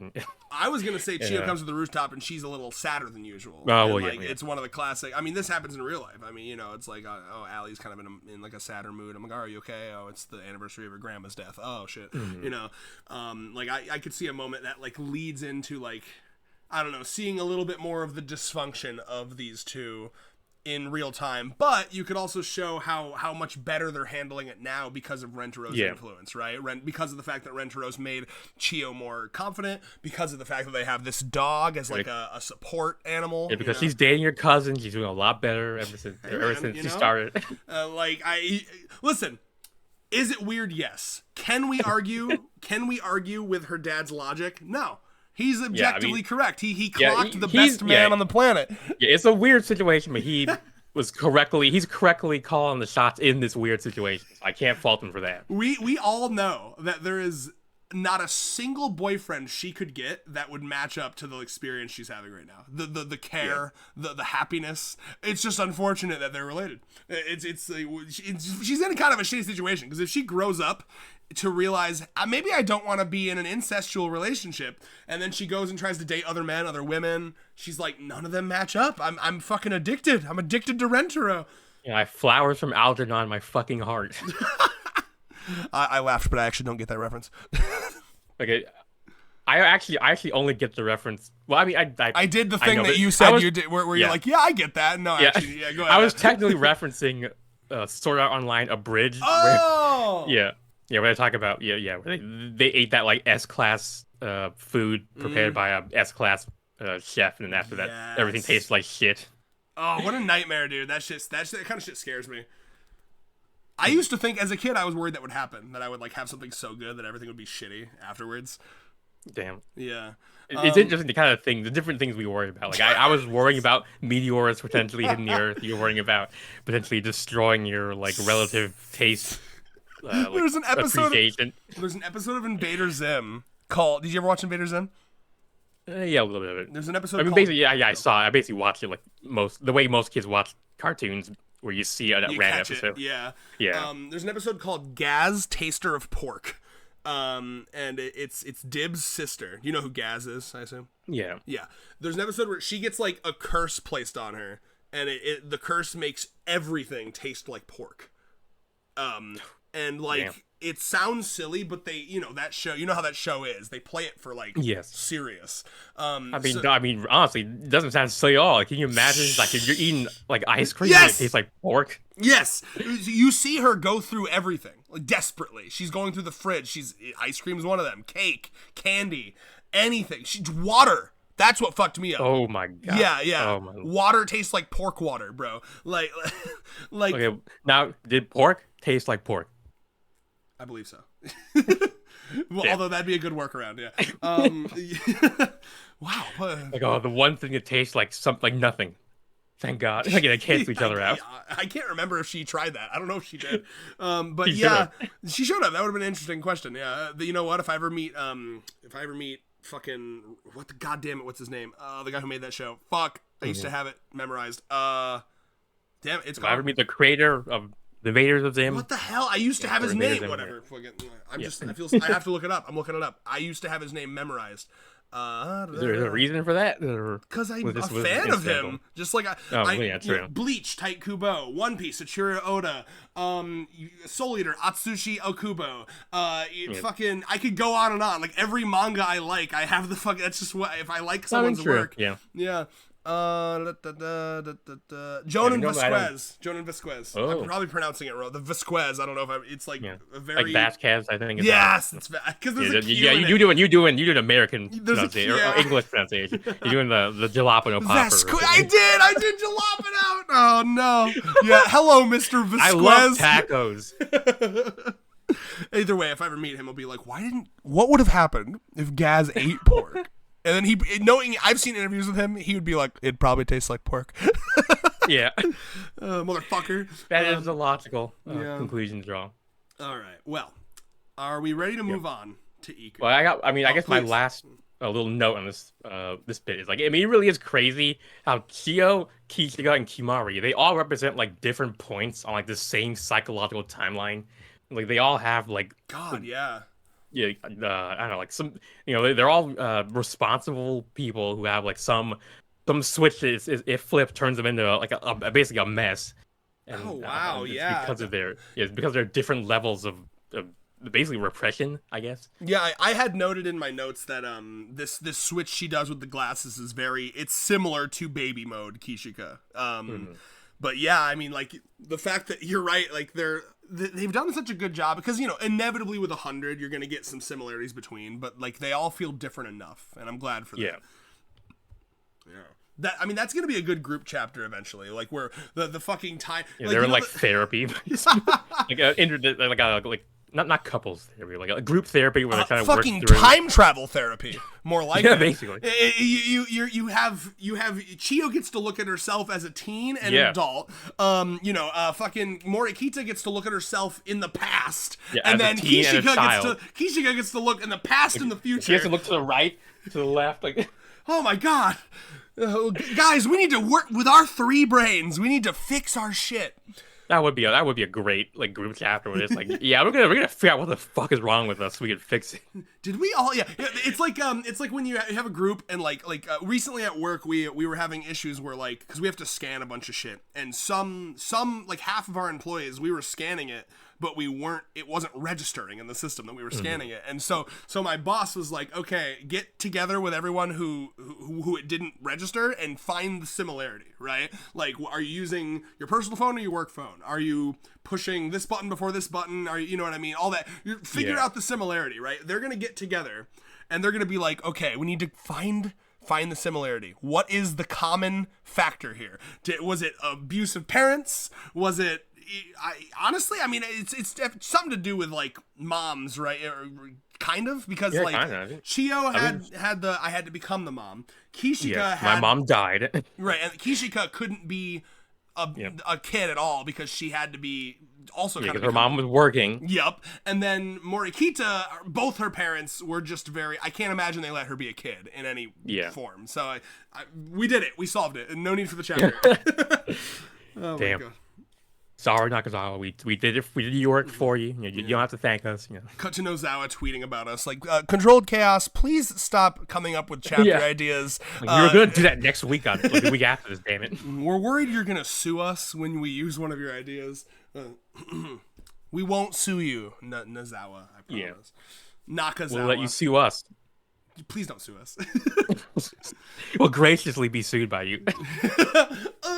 Dude, think about how much content we could get out of the lawsuit. Oh my god, yeah. We're being canceled by the creators of 100 Girlfriends. If we get sued by Nakazawa, do we get to meet them in court? Oh my god. Like they're in the fucking like other bench and we're like, sign my manga volume. Yeah. I'll settle if you sign my manga volume. Yeah, we got backtracks where we had like the translation between us. And at Backtrack's speed of translating, he's like, hold on. And he's like pulling up Google Translate and he's like, I think they said... That's awesome. Oh my god. Okay, can Moonlight be on the jury? Yeah, he's just sitting there with his head in his hand, like, he's a fucking idiot. All right, so here we are. You've delayed me long enough from the peakest of peak, from panels that I've already saved into my folders. Like, save each individual panel, just broke it down. My god, you have to let me breathe for a second, okay? I need you to know. What can I say? What can I say that isn't too TMI? I mean, this girl Ahegao, like, it was like, there's a tag for this, where it's like the level, like, overstimulation, basically. You have talked about the Ahegao faces here and there. You've talked about Nemu's. I think you've talked about other ones. This is the truest Ahegao, I think. I mean, he's that bleeding from the lips, from the nose. It's like, this is the truest. Tears streaming down her face. Your eyes are rolling in the back of her fucking head. It's like, it's crazy. It's peak. It's straight peak. I know you want to move on. You just have to let me sit here, and we're in a museum right now, and we're appreciating art. Okay, just let me fucking look at it and let me breathe. Okay, this is. I don't even know what to say. Like, it's like we're looking at the banana duct taped to the wall, and it's beautiful. I don't know what to say. Like one a modern classic. A hood classic. We were here to witness it. Yeah. Okay. Witness. So. One, yes, from just beyond the artwork that I may be touching myself to later. It's nice to see Iku have a thing that isn't just about her ass, right? They hurt us, and she remembered that he's into masochism in general. Yes. Well, yeah. Oh, sorry, please. Yeah, like not just getting spanked on the ass, just any sort of masochistic, I guess, pleasure. Yeah, I just love. Well, this is the reminder. I like this a lot because it's a reminder of the thing. My cope with Iku that constantly, as the number one Iku defender, it's been getting harder to defend Iku recently. But as the number one Iku defender, her thing has always been she does not view what she does as sexual. As silly as that is, she doesn't. Yes. She views every amount of pain she goes through as a hardening experience for her person. Mentally, physically, she is improving as a person. She's hardening herself into a perfect diamond that will get through life easier and easier through every piece of pain she does or she goes through, right? She is increasing her quality of person. That's how she looks at it. And so to me, going back to the mental element of that helps reinforce that element that has been drastically lacking as of late, given that it's just been slap my ass. Yeah, he's like after that chapter we had the nightmares after Nemu's introduction. Yes. I realized I need to work on my mental too. I mean, that's basically what she said. Well, I've been working on the physical side of things, but I gotta get my brain, my psyche up there too. Yeah, I mean, I think she looks at it like Killua from Hunter x Hunter, one of the things they did, I'm so excited to watch Hunter x Hunter with you at some point. One of the things they did with Killua is pretty fucked up. He grew up from like birth, from childhood. They were microdosing him with various poisons to get him immune to all of them. And so essentially she's doing that with pain and mental torment. I think she looks at it as like, the more I take now, I'm going to be fucking locked in. I'm going to be set for whatever future troubles life throws at me, right? But of course, again, deep down, she loves it. It's because she has attached this feeling of improving as a person to this absolute carnal pleasure. It's something that can really happen. You know what I mean? Like I'm trying to think. I have an example, but it actually, even for me, probably a little too personal. I was going to go into like weird little sexual kinks and preferences I have, but I won't go too deep into it. But there are things that I didn't used to find hot that I now do because I changed my mental perspective, right? Yeah. I'll leave it at that. So like, because of the way she looks at what pain is, it's become like a sexual thing for her. But that doesn't mean that she doesn't still look at it as improving herself. To me, that makes it better. It would be lame if it was just, I'm that one girl from Konosuba that likes pain, Oh yeah, darkness. Yeah. That would be not as fun. The mental gymnastics that she does makes it way better because it makes her feel like more of a real person. You know what I'm saying? Yeah, she's just working on her mental gymnastics. Yeah. Nice. But yeah, it's, and also just the art is absolutely fucking incredible. I'm looking at that one where he shoots into the air, like not even ass first, more like womb first. Like, ooh, that. The womb felt it the most. Because she's like, I can't have, my future children are in jeopardy. God, I wonder, Iku actually, it's funny. And this actually kind of ties into the childbirth conversation we were having in Karane's chat on our Discord. Which was TLDR. How would Karane react to childbirth? Imagine being tsundere while giving birth. It's not like it hurts like hell or anything. Yeah. But Iku childbirth, bro. I was gonna say for a second, they'd be like, please push. You're gonna hurt yourself and the baby. No, I can take it. I can take it. Let's give you anesthetics. The pain is getting so hard it's gonna cause you a heart attack. He's like, no. No, that's not the way natural. God intended it. I've been training my whole life for this. No, but I was gonna say, so she's a tomboy. When they first started dating, she had a line that I liked, where it's a line that a couple of the girls have used. I think Karumi has said it as well, where it's like, I never imagined a girl like me could get a boyfriend. Yeah. I love lines like that, especially from tomboys, because tomboys don't view themselves as girls, right? They're just, it's kind of going back to the brain versus your casing conversation we had in the beginning, right? Like, this is a person who is just a soul or a collection of neurons and chemicals, right? They have their personality, their likes, their dislikes, their dreams, their ambitions, and some people really, really connect with their body and identify with that. Some people, it's merely a vessel, and some people, it's an inconvenience, your body, right? For Iku, the vibe I get is that it's just a thing that she has, and she's like, I have this body, I'm going to harden it, because I want it to be strong, and I want it to be able to get through anything. And that would be what she'd be doing whether or not she was a girl or a guy, right? Yeah. So I just like the fact... again, so going back to the line of, like, I never thought I'd be the type of girl to get a boyfriend, I have a feeling that she's probably not the type of girl who's ever considered having kids or wanting to have kids. If I was to guess, I would assume that I don't think she would actually want to. I think she would probably lean towards not wanting to have kids.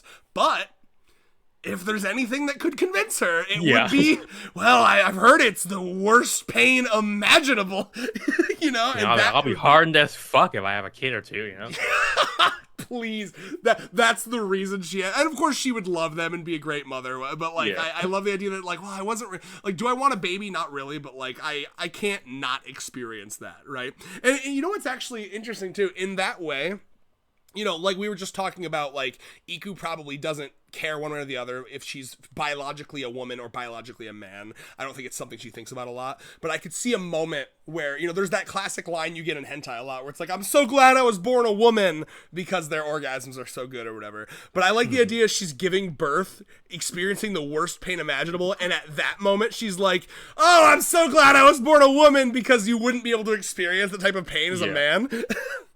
You have Carmen in the corner, be all, like, doing her straight man, like that's why you're happy to be a woman. That's actually peak, bro. That's such a I cooked very hard there. I should write that. The Iku giving birth fanfic is gonna go hard. Not really. I'm not gonna write that because I don't want people to throw allegations my way. Bro, I think there's a way to do it that wouldn't, you know. No, yeah, it would be respectable. It would be respectful. Yes. But the allegations, I couldn't stop them, bro. I already know that people would be like, this is kind of weird, bro. I just gotta power through it. It's fine. I mean, screw them. Yeah, screw them. I don't think anyone in the Discord, for example, would be like, would be doing that. I mean, they do it jokingly. Really, yes. I mean, unless it gets like super popular outside of the community, I don't really see something like that happening. Because I've read like Hahari x Hakari like erotica on the AO3. Like I don't think the community, like the one of the girlfriend's fandom is probably okay with a whole bunch of wacky shit. That is the nice thing about this fandom. I have said some insane shit. And one of the things that makes me a good content creator, which I should stop using that term. I feel like we've all collectively agreed content is ridiculous. I don't know. One of the things that makes me a good podcaster, I don't know, a reviewer of manga. Podcast creator. The yapper man extraordinaire. One of the things that makes me good at that is that I have successfully deleted the filter. I actually do think I'd be really good at like improv. The only thing is I have stage fright. What helps with this is I'm not perceived. You don't perceive me. Yeah. I think I would struggle a little more if there was like webcam. You know what I mean? I'd start to think about like, how does my face look? Blah, blah, blah. But like I think I can yes and very well is what I'm saying. Where was I going with this? What was I talking about? I genuinely forgot. Okay, we get the filter. Talking about how the community, the people in the community are So I say a lot of shit. That just comes to my mind. Shit that any normal person on the street would be like, this guy's weird. I love this community. Do that Twitch cat stare thing. I'm like, what the fuck did you just say? Okay. I really, really like this community because it just feels like we all just collectively like the thing we read is insane. Like, are we really gonna judge this guy for? Like, I mean, we can't outdo the shit. Like, we can't outdo the insanity that was the Hahari X Everyone's a Baby chapter. It's so good. Get out of here. I feel like it's these are my people, man. This is my community. I feel so welcomed and loved. Like, you guys can't judge me for saying I want to see Iku give birth as a fictional character in a fanfic because we all get it. It's a cool character moment. I want to see. Yeah, we see immediately the potential for character. I want to see the pain girl get pushed to the ultimate pain. That's all I'm saying. Yeah. Thank you. Okay, that's been my TED Talk. He's like, would that be a pain that's too much even for Iku, or would she still be down for it? I mean, probably yeah. I think probably she would the second be, one, but yeah. The Black Mirror episode where the doctor is the pain helmet, bro. You would think, like Hahari or Hakari would have those babies, but no, it turns out there's a Iku over here with like 10 kids. Each one hurts more than the last, or something. God. Or it's like a gotcha because some pregnancies are easier than others. So I'm always she'd wondering, be disappointed, bro. She gets like an it's just easy like one. It's like pregnancy 3 was kind of mad, but pregnancy 5, oh my lord, that one was crazy. I saw stars. Dude, this is so good. That's awesome. And then her kids are like, Mom, can you please stop talking about us like that? I'm sorry. Yeah, and then it's like, if I thought the birth was painful, and having to raise when they're babies, like no sleep at all, like. Oh yeah, I didn't even think about that. Getting all the like physicality and like the intensity of like your fucking vagina cavity or canal splitting apart. Let's talk about like that. Yeah, she would love that too. She that's the direction she would approach being a mother from. It would be like, this is the ultimate test. I am going to be the best mother. I'm not going to sleep a wink until these children are happy and satisfied. I love that. That's a really sweet way of like spinning her thing to make her a really loving and great mother. That's nice. Yeah. while simultaneously being, I guess, incredibly down bad. A nice way to make harmony. That sort of Buddhist harmony between these two seemingly contradictory forces. I love Iku so much, man. This is bringing her back. By the way, if we need to when I move, we need to start doing those stocks streams that I've been discussing regularly. Yeah. Because Iku stocks just fucking soared back up. They went down. They were on a downtrend. That was the time to buy. Up. Yep. If you bought Iku stocks like last week, or if you bought Iku stocks after the baby chapter, oh man, bro, you just made like a couple mil. This is like the crypto boom of like 2012 or Yeah, and of course the Iku stock, the people who have the Iku stocks, they love the pain of losing big on a they thought was gonna go. Like it's even better for them when it goes down than when it goes up. Yeah. Oh God, yeah. Oh my God, me fucking doing online gambling for the fucking pain of it. Like, oh, there goes my savings. Like, oh my God, just lost like 50% on that one. Oh, they're coming to foreclose my house. Yes. That's great. I'm living in a box on the side of the street, like Tama. It's real good. Yeah. Or like the Tama mains would be like, yeah, we spend all of our cash on Tama, so we live like a mendicant monk. Living off of like alms or whatever, the charity of strangers. Yeah, give up all the things you own. Yeah, actually, yeah, we're gonna have to characterize each of the stockholders for the girlfriends. That'd be great. Like the Hockery stockholders, or just I horny. guess they're horny. Yeah, they have a portfolio of stocks in like sex toys and like other adult products. The Carne stockholders are really trying to convince you that they're not into stocks at all. It's like, I don't do that shit. That shit's stupid. I don't do that. Like, that's not even my name. Like who I don't even know who this person. Like, it's not like I did like I'd have my broker to put those down. I don't even know what these stocks are, to be honest. Like, quickly deleting all the fucking gambling apps off their phone. Yeah. Wow. The nano ones have an AI doing their stocks for them. I just asked ChatGPT, and it's been working so far. Really Actually, efficient. I like the idea of Nano. Nano is like stock trading, and it's like it's easy actually. You just follow this Twitter account that tells you the exact moves that Nancy Pelosi is making, and you copy them. You're like, why isn't there all stocks yet? That's real, by the way. You can just do that and make a decent amount of money. Honestly, I got a little bit of money saved up for my work. I honestly should be throwing some of it in stock. I'm like, what? Like, I mean, at this point, why? I should too. I'm just like, it scares me. I'm like, I get nervous.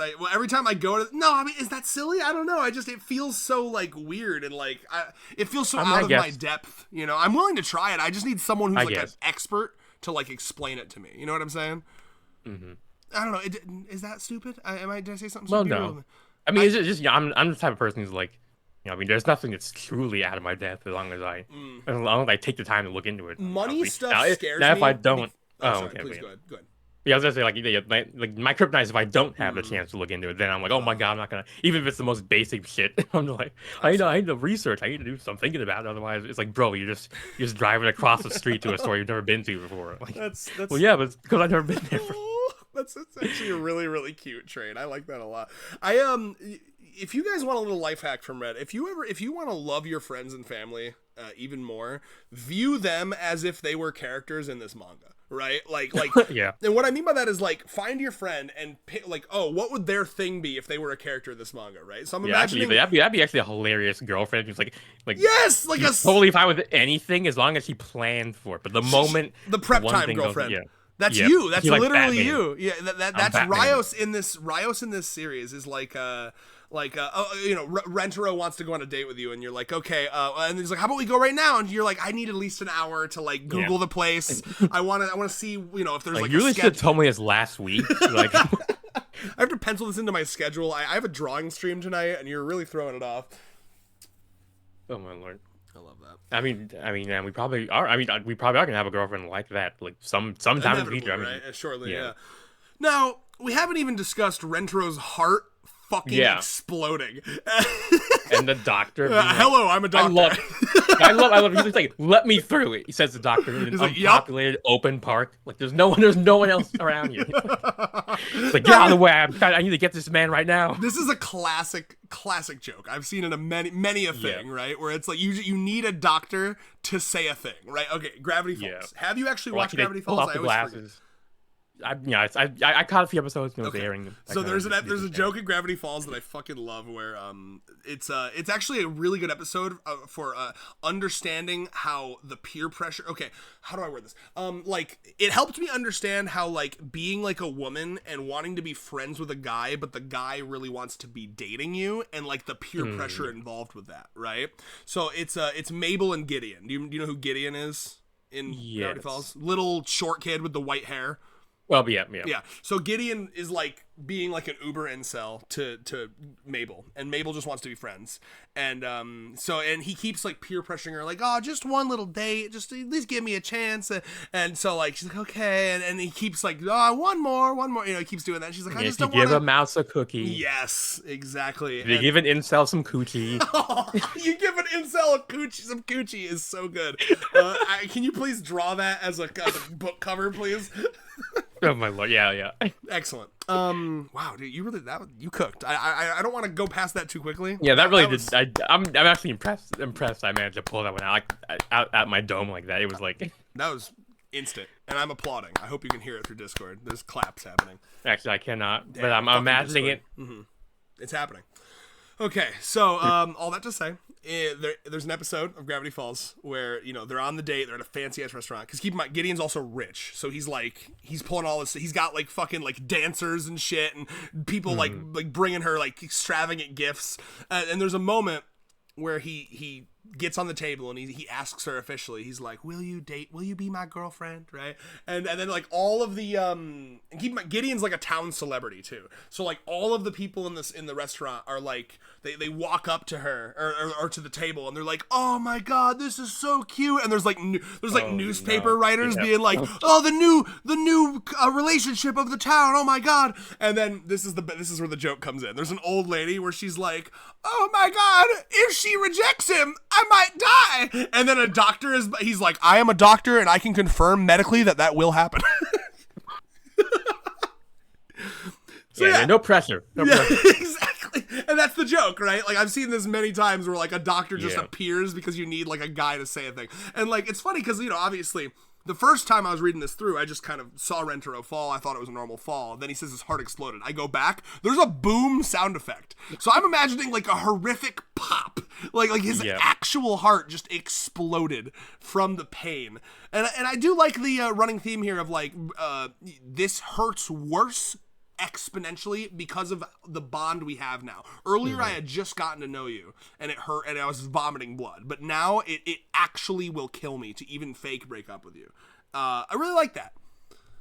Yeah, it's like the more girlfriends he gets, the stronger the stronger the pussy?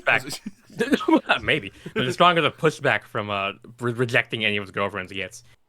Oh, he's dead, bro. That's one of the most horrific deaths. He's just like a real ass like if this happened at girlfriend 66, he would have exploded. He'd be a mess on the. And then she would be like, "I love you," and he would reform. Yeah. Well, I mean, then it would take a month for the next chapter to come out instead of just 2 weeks. Because you have to reassemble himself like fucking Osiris or whatever. What good lord? What am I seeing? Oh, and Iku's like, holy fuck, I just killed him.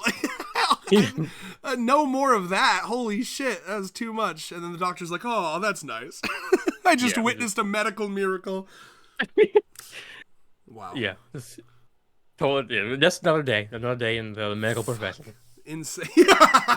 We see this all the time. Just the power of those poor single people when they come in with like horrible cancers and they don't have their wife to just kiss the cancer away. It's unfair. It's an unfair world. I mean, I guess in this world where soulmates are like a real thing, maybe there is like some actual medical like knowledge around it or something. I don't know. Oh, yeah. And then like soulmateology. Like, and didn't Love God say that there's some people who just don't have them at all? Yeah. Like, fucking rip. So when the doctor girlfriend shows up, she's gonna be like, yeah, I did my practice in like Loveology or whatever, so I know She'll be the I know first how one this- to know. Like the zing happens, Yeah. and she's like, "I know instantly what this is. I never thought this would happen to me." Yeah, and she comes and she gets invited to the 100 girl ball, and she's like, "Oh my god, this is a medical like miracle! Like, how is someone zinged with 100 different people? I must study." So you are all essentially, medically speaking, immortal. The power of Yeah. love will heal you from damn near anything at this point. There's so much And then concentrated love Kusri here. pulls up the immortal drug and like what about this drug? We're not Yeah. immortal yet. Yeah, we're only functionally immortal. I want Now to we're be gonna literally immortal. I want to Yeah. survive the sun. When the sun expands, we will be in there, still kissing. Yeah, well, yeah. They'll take some hair away from the sun so it like cools down and doesn't explode. Like, they'll make like they'll keep the sun going until the end of the universe, basically. Well. I believe. How long was this review? That felt long. Yeah, it was like 3 hours. Holy I think. fuck! How is this our longest one? 2 hours and 18 minutes. Oh yeah. I think that's Yeah. literally our longest one we've ever done. Probably. Let me see. I feel like I mean this chapter was good, but I did it deserve 2 hours and 18 minutes? What happened? No, just because we're that good. We had a lot to say. Mm-hmm. At least 20 minutes of that was me staring and breathing heavily Yes. at the EQ panels. Yeah, time kind of slowed down there for a little bit. Yeah, it's true. I had the president business. Blah, blah, blah. You know what I'm talking about?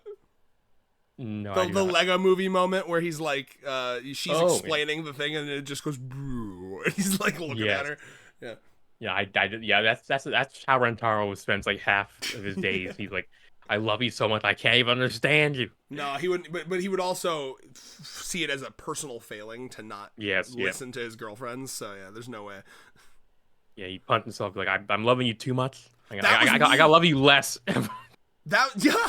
He gets into like a loop, and they're like, Rentaro, calm down. You're in a fucking logic loop.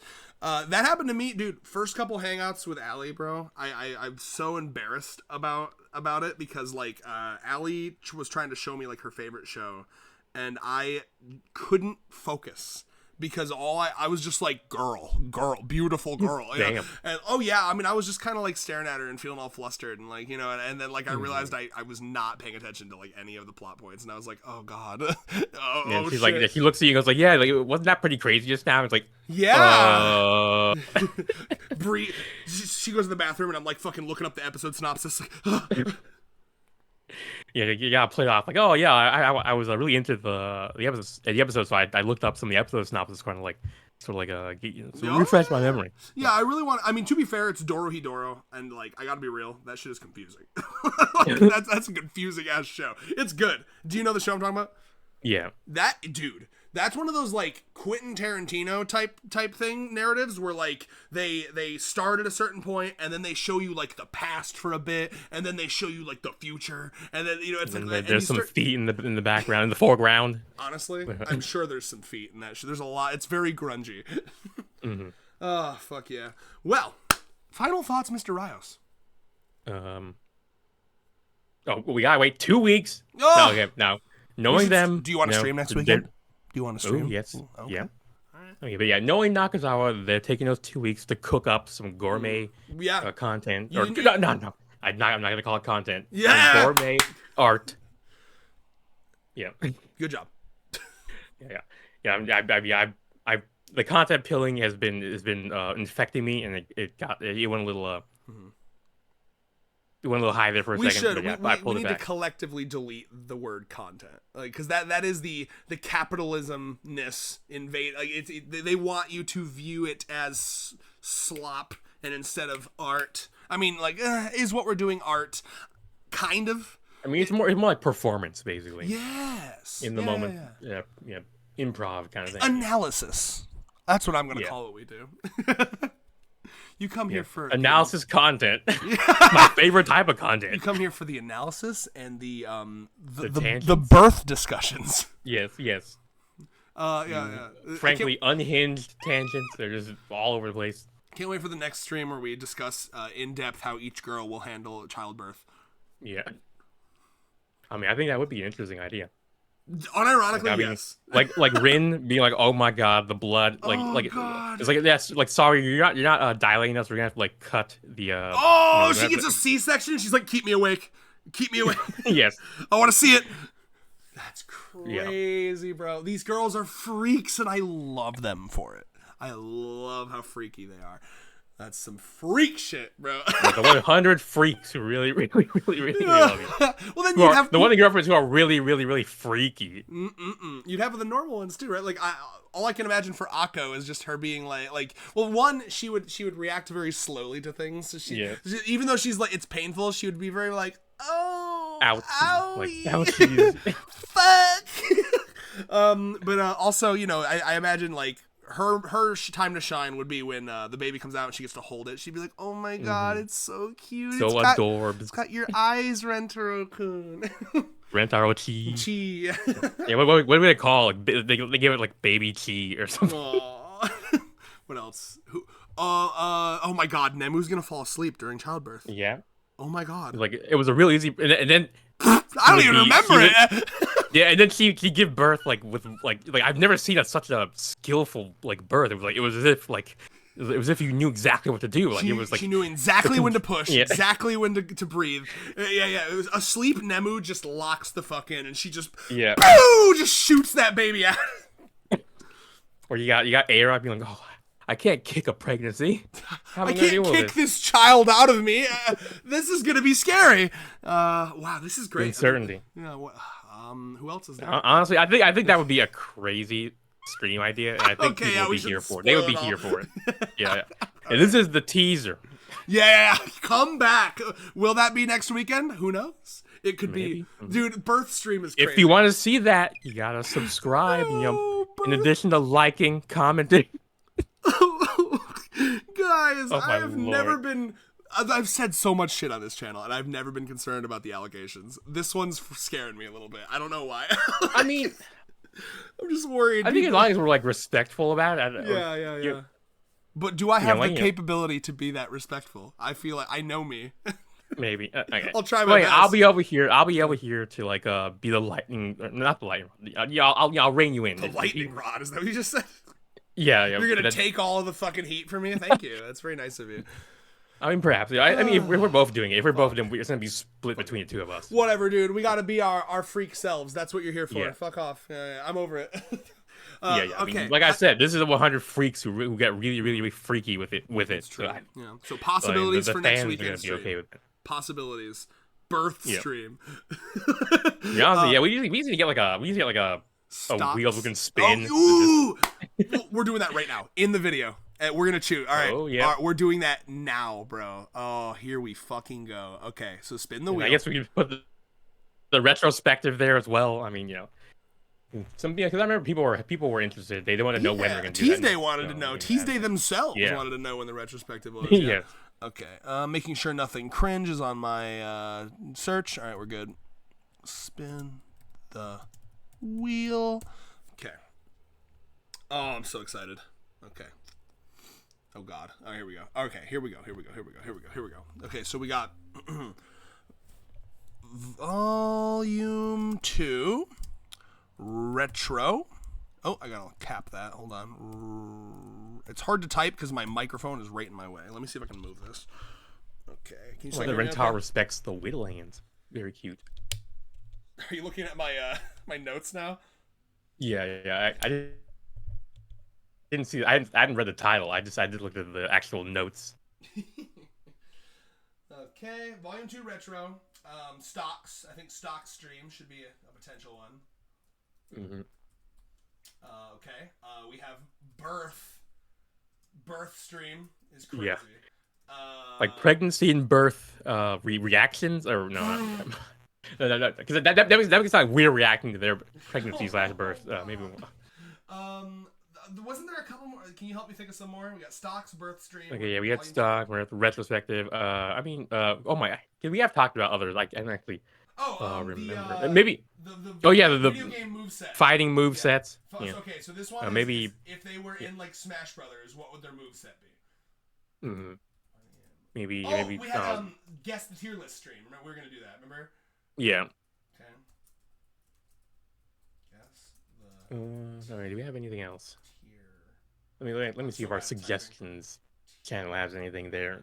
Could perhaps help. Well, we have 1, 2, 3, 4, 5 so far. And if you and the viewer have any ideas on what other stream ideas we should, use, feel free to comment. So yeah, we could just keep adding them to the wheel. Every time there's like a break week, we'll definitely stream, and even some weeks that there isn't a break week, obviously. Okay. Do we just want to spin with these 5 here? I guess yeah. 5 is good enough, I think. Oh my god, I'm so sorry. Number to spin with. Ha, 5. Okay. All right. Yes. Our choices: Volume 2 retrospective, stocks, birth stream, fighting game moveset, guess the tier list. And guess the tier list is, of course, like Rios and I get on here, we do a tier list. You don't know what it is. It just goes from top to bottom, and then you're in the chat. You guys would be like, "Oh, it's use your big brain." Yeah, like I'll give you an example. One of the ideas I had was when singing along to a rap, who is saying the N-word and who is not saying the N-word. Yeah, Nana was like, I got the end pass from like a phone. Well, you know what made me think of that was Karumi. There's a part in the dub where she makes a reference to Kendrick Lamar's Not Like Us. And like I instantly was like, she strikes me as a girl who would listen to rap. Absolutely, that's so perfect. Because she says Rentaro's like stuttering, and then she's like, mustard on the beat, bro. And I was like, that's crazy, bro. I love that as an addition to Karumi's character, that she's like a big rap girl. That'd be nice. We know she's also into Himeka's music, but maybe she is just like love music in general. I definitely. I guess that would help. I think she got into loving music to drown out that. Yeah. All right, are we ready to spin? Here we go. And you'll just have to trust me. You can see it on the video. Oh God. Yeah. No! Wait, what happened? It's birth stream. Yeah, I was actually hoping for that. No, low key, high key. I was really hoping for it. It's weird because I'm actually getting a lot of ideas. It's not just gonna be birth; it can also be the pregnancy as well. Yeah, it's gonna and how they are as mothers. Yeah, I guess so. Yeah. Right? No, you don't want to do that. You don't want to talk about like how they would be with their kids. I guess, but what? It would be interesting because Hahari would give us like a really good indication on what, because for her we'd know exactly how she is as a mother, but okay, so I guess our next oh no, how do we fucking market that? How do we title that? I think people are gonna be down for that. I think they're gonna be. You're insane. Okay. Maybe I've read too much 100 Girlfriends. No, I think perhaps my brain has been 100 Girlfriendified. Okay. So we'll talk about how they deal with pregnancy and how they deal with birth and how I just can't. Can we? Is that going to be a full stream? Can we stretch that? Do you think? Bro, I think like okay. Well, first of all, if one girlfriend takes like 20 minutes, then that means it will take about. It's going to take about 660 minutes, which is about 11 hours. If it took us 20 minutes for each girlfriend, that'd be 11 hours of content. So realistically, it's gonna be a part 1 and part 2. Okay, I guess we're gonna have to figure out how we market that. Like how do I title that? It'll be like how the 100 girlfriends would handle pregnancy and birth. Okay, we'll workshop it, I guess. Let's see if I can find some maybe like a birth, like a pregnancy book, Lord. Okay. Well, I'm glad that Rios seems to be. In my opinion, I'm escaping any allegations because Rios is way more excited about this. I think it'd be very fun. I do think it would be fun. I'm just worried. And I think our viewers can see the vision. They can see it. How. We already talked about some of it. They already know what it would be like. It's not like it's going to be a surprise or whatever. Yeah. Oh my God. Okay, cool. That's exciting. Hey, I have to fucking cut to Richmond fucking just berating me in the Discord for being weird, and here we are. You didn't think Rios would be worse than me, did you? All right. If you've seen the stuff I write, like you should know I'm not like I don't have like advertisements for my AO3 and fanfiction.net thing. But I'm not shit.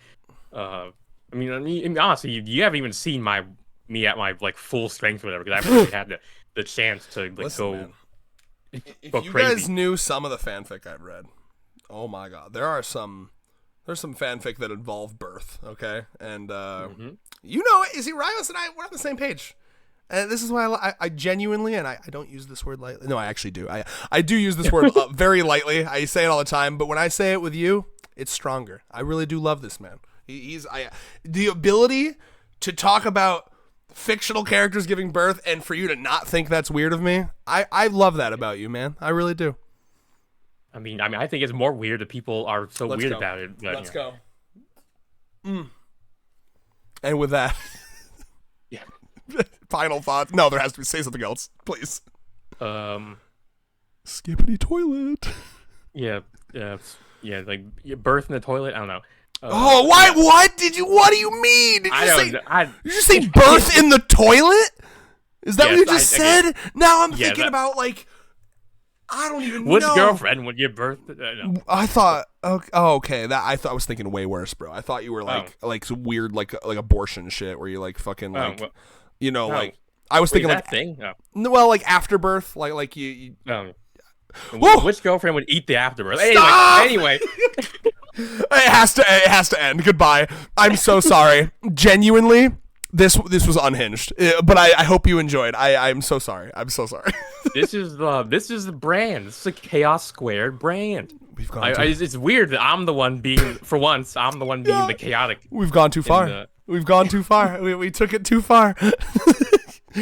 Your scientists were so preoccupied with what you could do. Your content creators were so preoccupied with what they could make content out of. They didn't think to ask whether they should. Look forward to the birth stream next Saturday. Goodbye. Yeah. We're not giving birth, but the live birth cam. All right, bye.